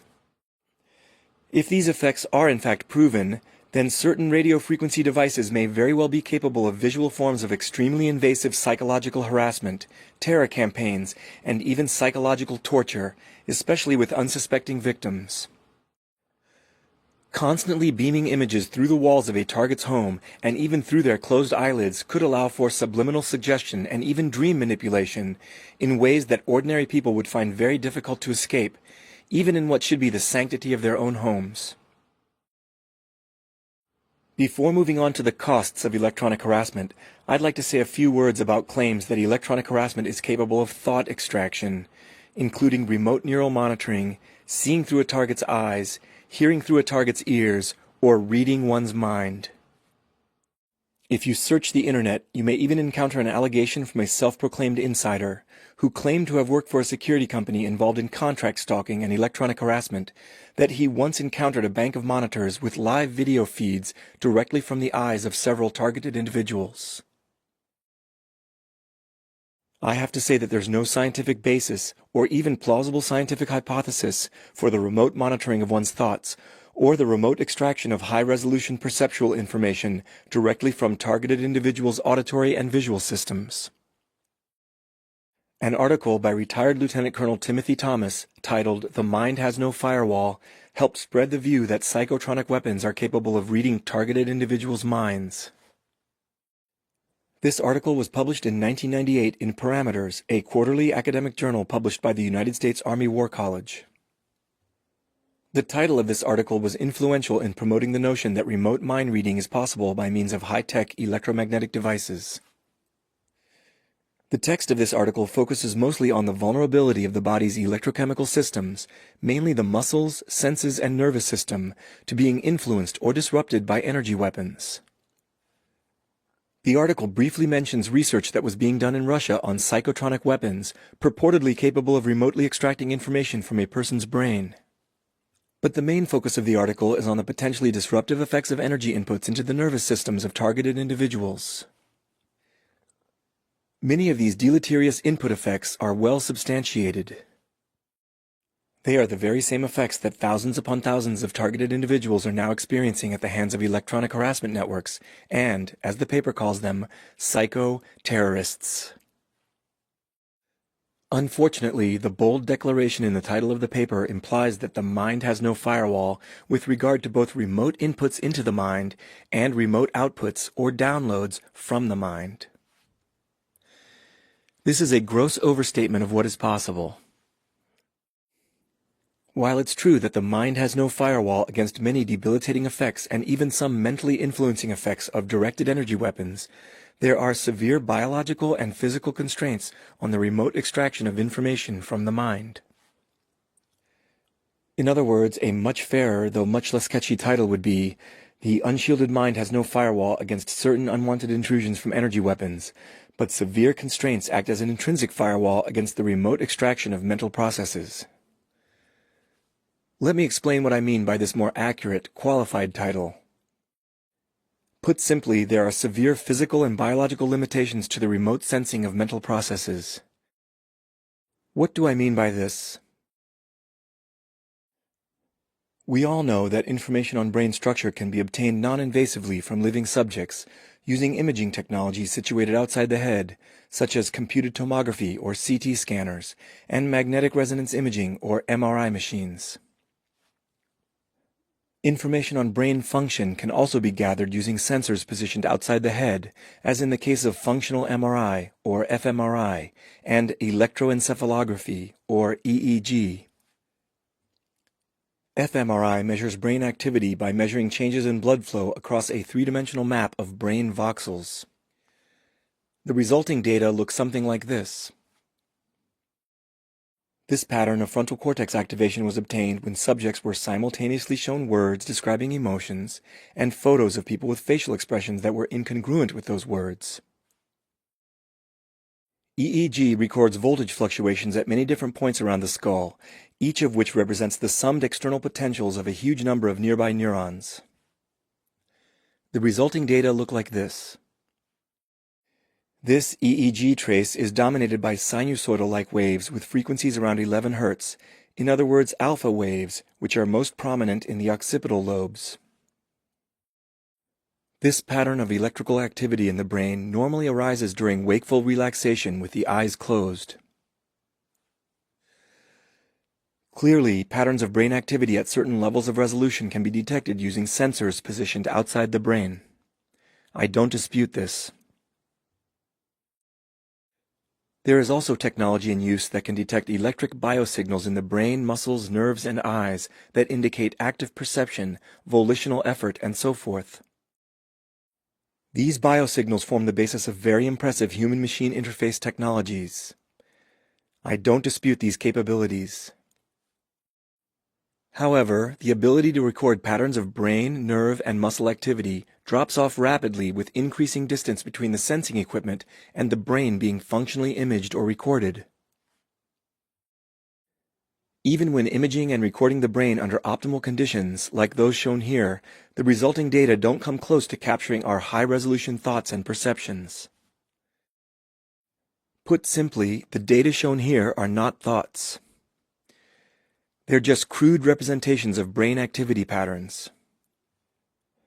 Moreover, human-machine interface technology based on electric biosignals relies on sensors that are in close proximity to the body, and the signals that are detected by this technology are much simpler than our thoughts.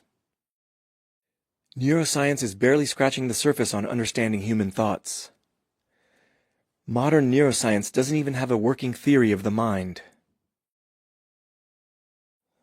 The physical constraints on the remote sensing of neural processes that I'm talking about have to do with the rapid reduction in signal-to-noise ratio with increasing distance between the sensor and subject when it comes to magnetic fields and electric potentials.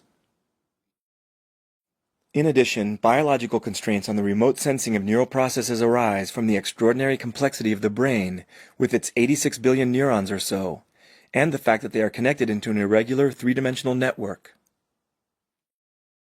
This three-dimensional network of the brain is already apparent at a macroscopic scale, as seen in this diffusion tensor MRI scan, which maps major white matter tracts in the brain by how axons affect the diffusion of water through the brain.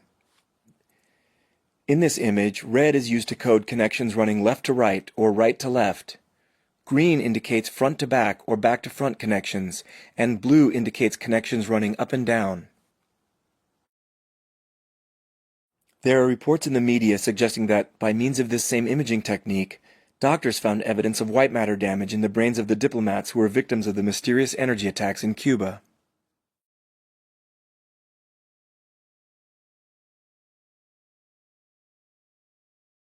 The three-dimensional network of the brain shown here becomes progressively more intricate and irregular at smaller and smaller scales.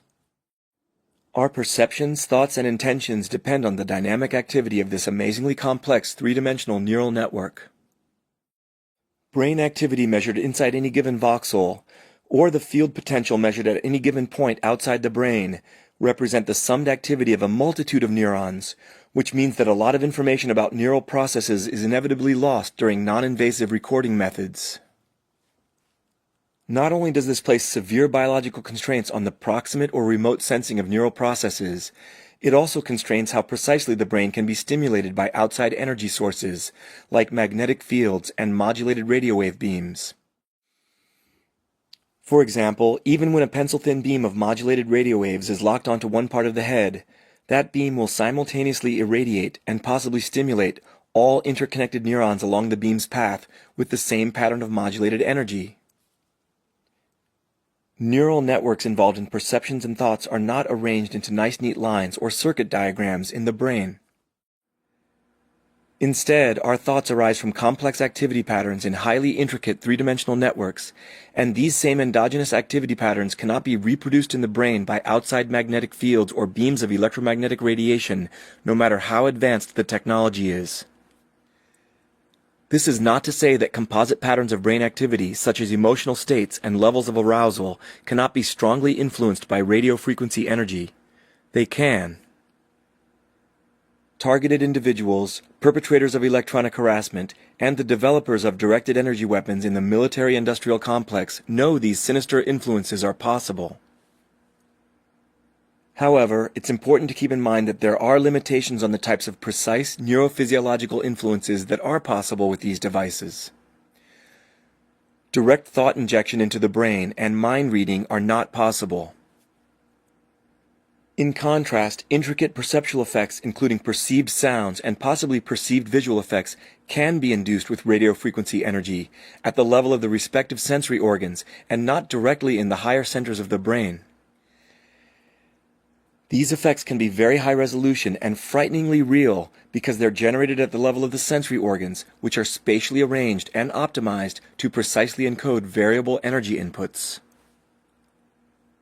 However, the perceptual effects of electronic harassment don't arise from the traditional sources of stimuli, and they can be very subtle. In turn, this can give rise to subliminal suggestion, which can sometimes be experienced as thoughts being injected directly into one's mind. I think it's important for TIs to be aware that direct thought injection and mind reading are not actually happening, because this knowledge can help minimize the terrorizing and psychologically torturous aspects of this very sick crime. Don't ever forget that your private thoughts are your own. Nobody can intrude upon them unless you vocalize them or write them down, and then there's no longer any guarantee that your thoughts will remain private. In other words, it's a really bad idea for several reasons to engage in open discourse with your V2K. To summarize, radio frequency harassment devices and directed energy weapons are capable of producing a broad suite, or syndrome, of deleterious bioeffects on targeted victims. The precise effects probably depend on the nature of the harassment device or weapon being used, and the way that device is tuned in terms of power output, frequency composition, pulse duration, and modulation pattern. There is at least some to ample, publicly available documentation that modulated radiofrequency energy is capable of producing all but the last two reported bioeffects of electronic harassment listed here. Even though there is no publicly available documentation that modulated radio waves can produce visual perceptual effects, I have formulated a scientifically plausible model for how this might be accomplished with radio frequency energy. When a number of the bioeffects on this list suddenly occur together as syndromes of synchronously correlated effects, suites of these effects can actually point towards radio frequency harassment as the most likely source of these correlated effects. The only commonly reported effect that has no documented support and makes no sense scientifically is the extraction of thoughts, or the remote monitoring or downloading of neural processes by means of so-called psychotronic devices or wireless neurotechnology. Still, many credible people report this experience, and I think there's a good reason for that. The feeling that one's mind is being read while under electronic harassment is likely a valid experience for some people on the receiving end of this high-tech form of abuse. It's just that this experience is almost certainly a well-orchestrated illusion by the electronic harassers, or psycho-terrorists as Timothy Thomas calls them, an electromagnetic sleight of hand, if you will, particularly when a victim's actions and possibly even their words are under extreme surveillance, and the victim can be influenced simultaneously by private messages and subliminal suggestions sent via modulated radio frequency signals. For targeted individuals who are abused with V2K technology, it's also possible that it can sometimes be difficult to distinguish one's internal dialogue or inner voice from a voice-modulated signal injected via the microwave auditory effect. This may also facilitate an illusory experience that one's mind is being read, but this is not what's really happening. In addition to thousands upon thousands of people being terrorized and repeatedly criminally assaulted, the socio-criminal phenomena of organized stalking and electronic harassment are probably imposing huge hidden costs on society. I'd like to spend a few minutes exploring those potential costs.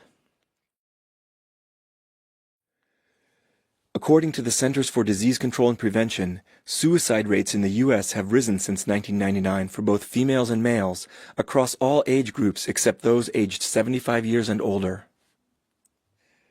I'm not arguing that this increase is mostly attributable to organized stalking and electronic harassment, though the TI community knows for sure that a number of victims have been driven to suicide as a direct result of these atrocious crimes. In other words, it's clear that organized stalking and electronic harassment have made some contribution to this recent increase in suicides.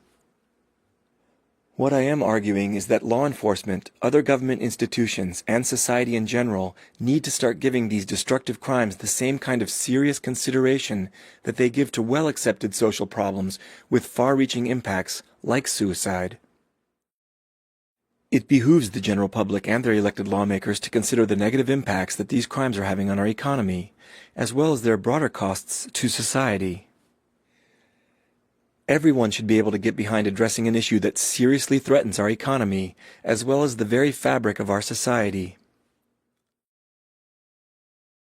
The CDC estimates that suicides in the United States in just the year 2013 imposed medical and work loss costs totaling $50.8 billion. Given the thousands of victims complaining of organized stalking and electronic harassment, we know that these crimes also comprise a widespread social problem in the United States, as in many other countries. Unfortunately, we don't even have the crudest of estimates of the potential hidden costs of this socio-criminal phenomenon, because the relevant government agencies won't even acknowledge the existence of this rapidly growing problem. Many, if not most, elected representatives at the national level, and all of the top leaders in law enforcement know about the existence and pervasiveness of organized stalking and electronic harassment. In a perversion of the rule of law, apparently our elected and appointed leaders feel that it's okay to fly blind in the face of these very destructive criminal issues. It should also be obvious to anyone who takes the time to consider the existence of directed energy weapons and the countless documented testimonies and the evidence of victims that these crimes are very real and that their costs to society must be massive. So, what kinds of costs are these crimes inevitably imposing on our society, economically and otherwise? What is the list of reasons that we should all be very concerned about organized stalking and electronic harassment, especially when these problems are running amok in our society today? I've omitted the most obvious reason from the list I'm about to show you, that these crimes involve outrageous human rights abuses, criminal harassment, repeated assault and battery, and psychological and physical torture being perpetrated against thousands upon thousands of innocent victims. Clearly, this is reason enough for us to be concerned about these crimes, and for law enforcement to take them seriously. After all, it's the sworn duty and the legal obligation of law enforcement to address serious crimes like these, in order to uphold the law and to protect the safety of the tax-paying public. This goes without saying.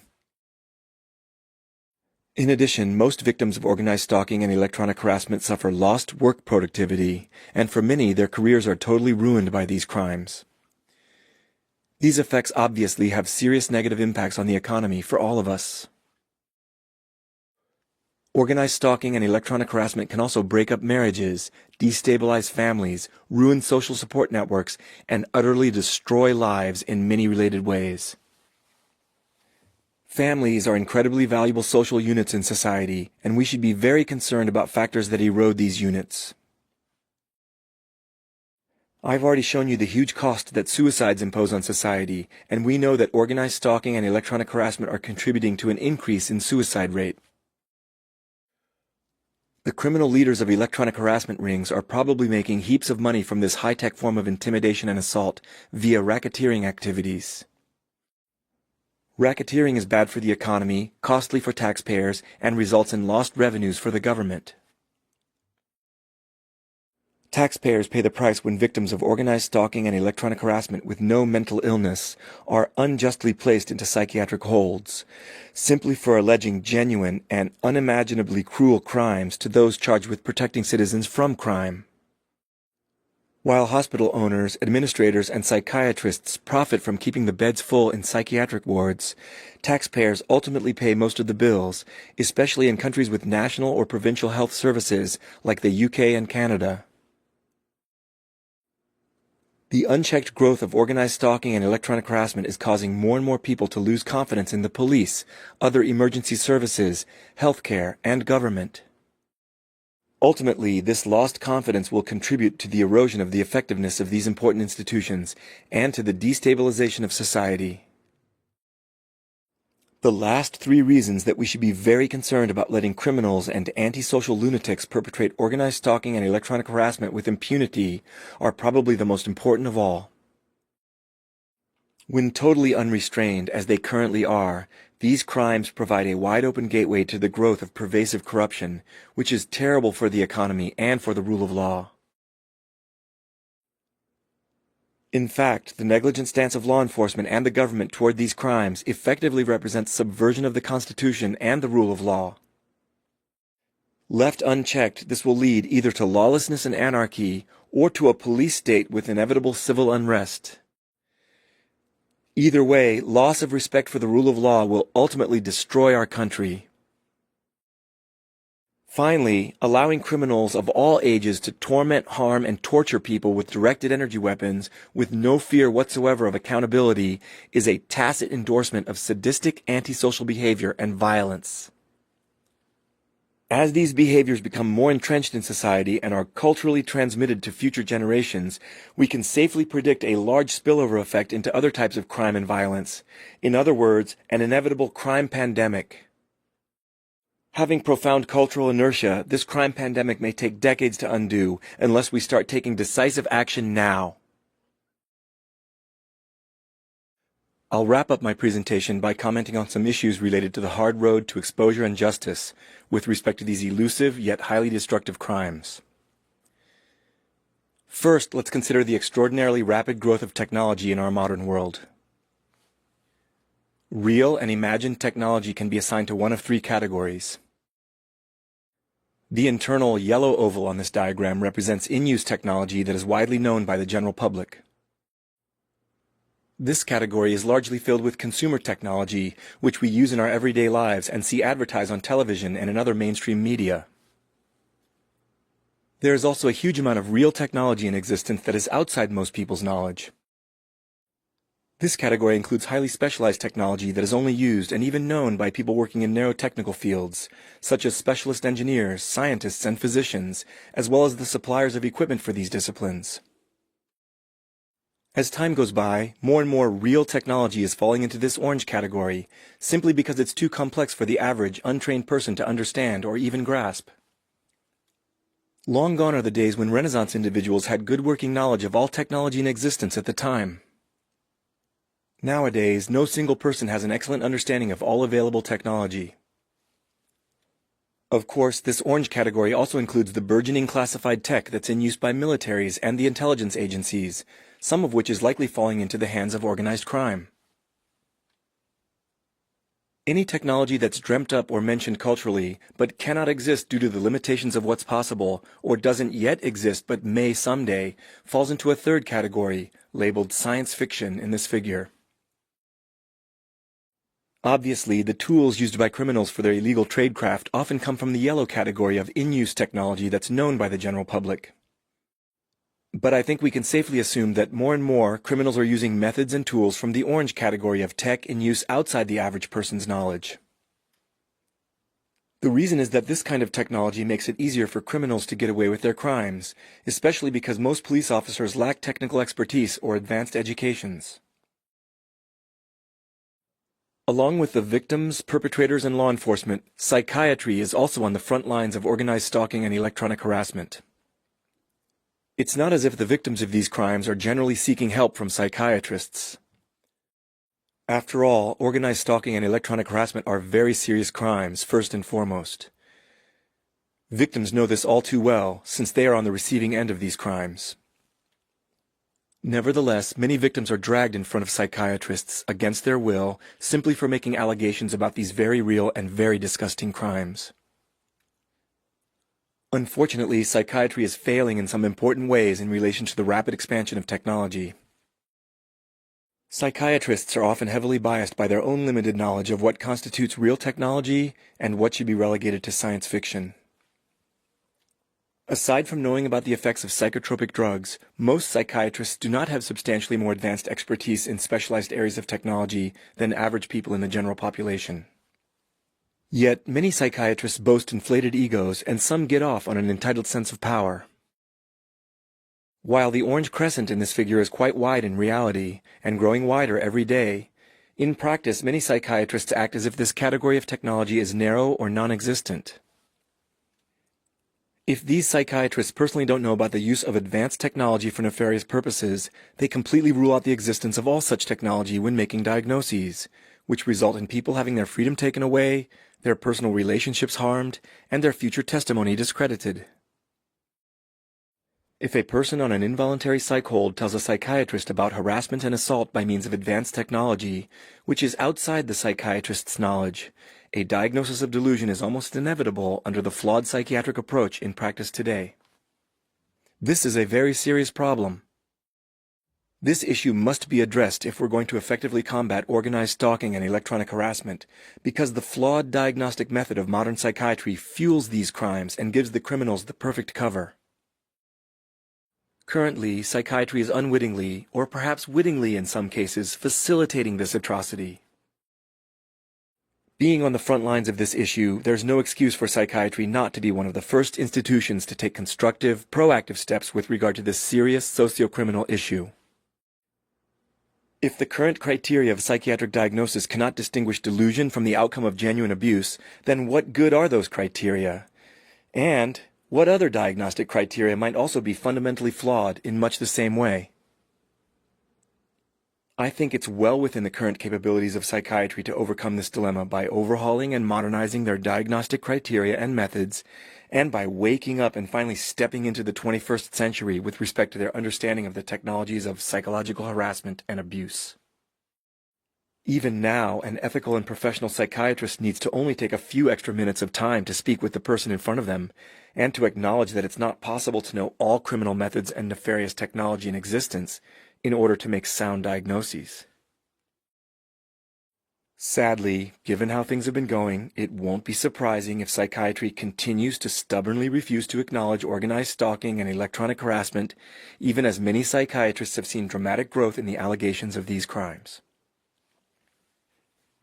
If psychiatry's response to this human rights atrocity is recalcitrant or delayed, coming only after an angry public forces reform, the profession's reputation and stature will suffer irreparable harm. if it hasn't done so already.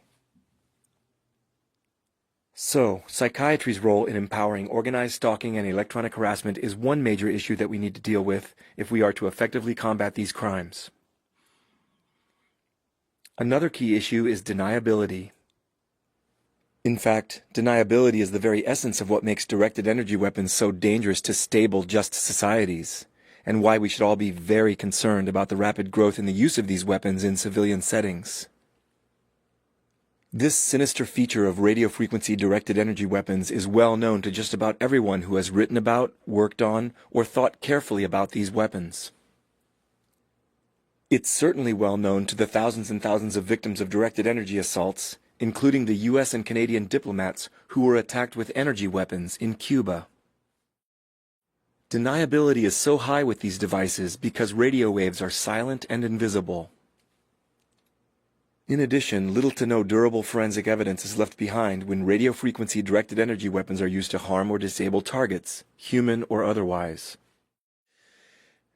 Certainly, the criminals who use these devices profit greatly from this inherent deniability. There's so much intrinsic deniability surrounding these weapons that people who don't want to be bothered by the difficulties of dealing with electronic harassment can flat out deny a problem which they know very well exists.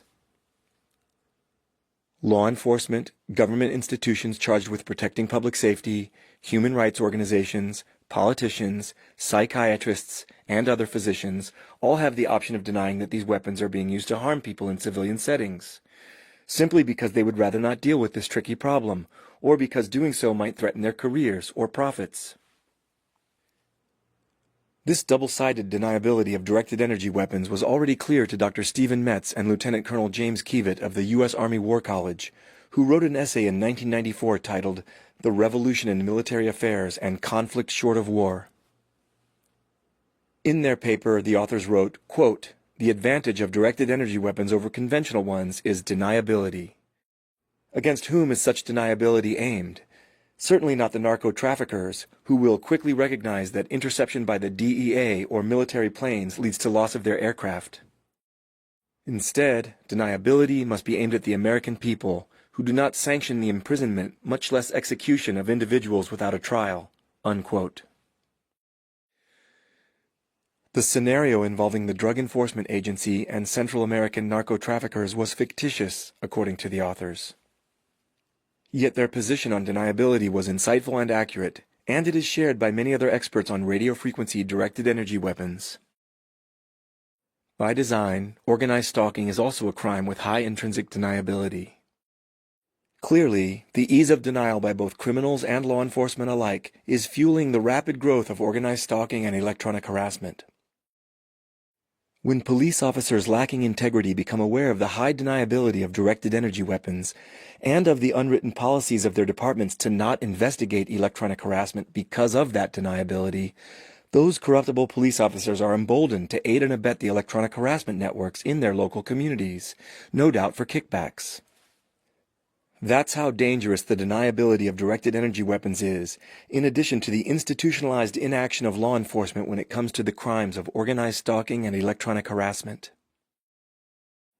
In very general terms, for the purpose of this talk, the trick to countering deniability will be to make the use of directed energy weapons less covert and more visible, so to speak. In other words, we need to come up with clever ways to make the use of these weapons less deniable.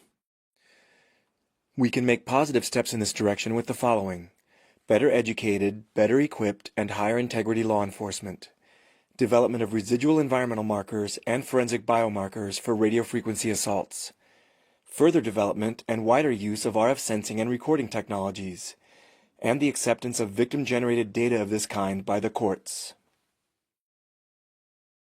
Another big issue that stands in the way of exposure and justice is the sheer complexity and novelty of this socio-criminal phenomenon. The socio-criminal issue of people being targeted with organized stalking and electronic harassment is what's known as a wicked problem. Wicked problems are multi-layered, socially complex problems that resist resolution and often don't have clear solutions. Wicked problems include those that can only be solved if large numbers of people change their attitudes and behavior. Examples of wicked problems are problems in social planning, economic policy, global climate change, environmental degradation of the oceans, pandemic diseases, burgeoning population growth, drug trafficking, nuclear weapons, and social injustice, including organized stalking and electronic harassment, which are new social injustices of global proportions.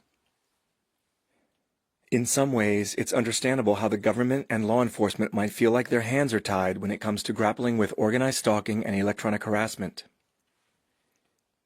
Huge numbers of quote-unquote ordinary people are being lured into committing these disgusting crimes, probably because they can feel anonymous in doing so, and there's so little chance of getting caught. Electronic harassment is a crime that produces little to no demonstrable physical evidence. How are law enforcement and the courts to deal with a crime like this, especially when the crime has become so prevalent? A popular ancient Roman expression comes to mind when I think about how non-corrupted government officials who know about this socio-criminal phenomenon might feel. Oribus tineo lupum. I hold a wolf by the ears. This expression refers to a very dangerous no-win situation in which either holding on or letting go could produce disastrous results. If the government lets go of the wolf's ears and begins openly addressing electronic harassment, in other words, begins facing the wolf, the government will have to acknowledge a serious criminal threat to public safety and the rule of law, which it may have very little capacity to control at present. If the government continues holding the wolf's ears, in other words, continues denying there's a problem, doing nothing to stop it, and effectively giving the perpetrators free rein to carry out their crimes with impunity, then the wolf is guaranteed to continue growing. That wolf is the organized socio-criminal problem of electronic harassment, which is often assisted by the criminal tactic of organized stalking. If anyone takes just a moment to think about this potential conundrum, even from the government's point of view, one of the alternatives is clearly the better course of action. Obviously, we should let go of the wolf's ears now and face the menace head-on immediately. Thousands upon thousands of tax-paying Americans are being illegally persecuted, assaulted, and often tortured, and the costs of this criminality to society are mounting fast. Extreme human rights abuses are being perpetrated against many innocent citizens. Microwave terrorists, or so-called psycho-terrorists, are posing genuine, community-level terrorism threats and carrying out those threats wantonly inside our country. This is going on right now in our country, as well as many other countries in the Americas, Europe, Asia, and elsewhere. Given the purported values of our country, this rampant crime spree of persecution and microwave terrorism should be totally unacceptable to our government and to law enforcement now, as it certainly is to the thousands of victims of these horrific crimes. It should also be crystal clear to the relevant government institutions that this problem will be way easier to begin dealing with now compared to 5 years, 10 years, or 20 years down the road. The wolf is a rambunctious, menacing adolescent now compared to the full-grown, rampaging, alpha male dire wolf that this problem will soon grow into. In the long run, it will save a massive amount of taxpayer-funded government resources to start dealing with this problem sooner than later. The reason is that, as time goes by, those who perpetrate or aid and abet organized stalking and electronic harassment are infiltrating further and further into social and government institutions, including law enforcement, other emergency services, and possibly even healthcare and the courts. As the number of perpetrators inside these institutions grows, they will have more power to corruptly impede investigations into dangerous organized crime groups. In addition, not dealing with the socio-criminal problem now is enculturating more and more young people into the attitudes and methods of community-level microwave terrorism. In actuality, the FBI has the equipment and expertise to begin dealing with this real terrorism threat today. They certainly receive enough taxpayer funding to carry out anti-terrorism law enforcement activities to protect tax-paying Americans from a real threat today. There should be no excuse for inaction on this. Unfortunately for the rule of law, because of the deniability factor of directed energy weapons, government institutions are succumbing to the temptation of completely ignoring or denying this problem, even as many citizens are being tortured with electromagnetic weapons, and some are being incarcerated in psychiatric hospitals when they reach out to law enforcement for help. There is an effective strategy that law enforcement and the Justice Department could begin implementing now, and that strategy is deterrence. It's obvious that organized stalking and electronic harassment will not stop unless the criminal leaders and orchestrating perpetrators know the genuine threat of extreme criminal penalties. The sociopathic perpetrators of these crimes seem to get a huge thrill out of secretly harming others. Many of them even seem addicted to voyeuristically watching others and terrorizing and abusing them through organized stalking and electronic harassment. The perpetrators are emboldened by the institutionalized silence and inaction of law enforcement on these serious criminal issues. The perpetrators simply will not stop unless they face the real threat of exposure and severe legal consequences. The FBI and similar law enforcement agencies around the world have the capability of successfully investigating perpetrators of these sorts of crimes. It certainly gets the attention of the FBI when criminals attempt to build and use potentially lethal, ionizing radiation-directed energy weapons, such as Eric J. Fate, pictured above, and Glendon Scott Crawford, below. These men were sentenced to 8 and 30 years, respectively, even though they never acted on their plot to use a homemade weapon modified from an industrial-grade X-ray machine against would-be victims. Although radio frequency directed energy weapons are much less harmful on a single assault basis, perpetrators of electronic harassment with such devices actually carry out repeated assaults on their victims, day in and day out, sometimes for years on end. The result is a very serious form of psychological and physical no-touch torture with devices that have deleterious effects on the victim's long-term health. From what we've gleaned about the energy attacks in Cuba, these forms of assault can potentially produce permanent hearing loss, traumatic brain injury, and probably other permanently crippling effects as well. Based on the reports of targeted individuals, perpetrators of electronic harassment sometimes carry out potentially deadly attacks. For example, attempting to incapacitate a victim while she or he is driving a motor vehicle. Induced heart attacks and strokes are also possible outcomes of radiofrequency directed energy assaults. The perpetrators of electronic harassment carry out brutally painful and dangerous attacks with complete disregard for the safety, health, and even life of their victims, which include women and men, girls and boys, the elderly and infirm, persons with disabilities, small children, and even pregnant mothers carrying babies. The mentally deranged criminals who carry out electronic harassment are also known to sadistically torture people's pets and farm animals. Animal rights advocates should be outraged about this. The sociopaths at the tops of electronic harassment networks, who are actively ordering, orchestrating, and arming these assaults and terror campaigns today against many victims simultaneously, deserve much more severe punishments than Crawford and Fate, who never carried out their directed energy plot. The criminal leaders and orchestrating perpetrators of electronic harassment deserve life in prison, as well as the forfeiture of their assets for the extreme human rights abuses that they're actually carrying out on a daily basis, with complete disregard for life and the rule of law. The FBI, RCMP, and similar national law enforcement agencies around the world cannot go after all the organized stalking and electronic harassment networks in their respective countries at once. Instead, they should select 1 or 2 of the largest and most dangerous groups of this kind and go after them with the standard techniques used to take down organized crime, including infiltration with undercover agents and the use of confidential informants. A few of the top criminals need to feel the sting of lifetime prison sentences and the forfeiture of their assets. As news of these consequences spreads through the dark underworld of organized stalking and electronic harassment, and the criminals see some of their colleagues doing perp walks in chains for the first time, many of them will be strongly deterred from engaging in these crimes any further. Law enforcement action against a few of the leading perpetrators needs to be swift and decisive, and the penalties need to be severe for this deterrence to be effective. Strong deterrence of this kind will work. In fact, with elusive and pervasive crimes like organized stalking and electronic harassment, deterrence is the most effective counter-strategy. Inaction is not acceptable. Thousands of victims have been asking for help for years, and the number of victims is only growing larger by the day. The lives of tax-paying citizens are on the line. Respect for the rule of law is at stake. The safety and stability of free democratic societies are ultimately under threat from this new socio-criminal problem. When will law enforcement start doing its job? What kind of futures will our children have if these perverse crimes are allowed to continue unchecked?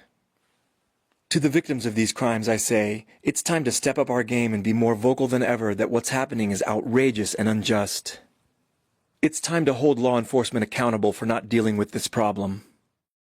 To the low-level perpetrators of these crimes, who still retain a shred of their humanity, I say, it's time to defect from these criminal organizations and disclose what you know about them. Start showing the same courage and integrity that the victims do. A world with rampant organized stalking and electronic harassment won't be good in the end for you, your children, and the other people you love.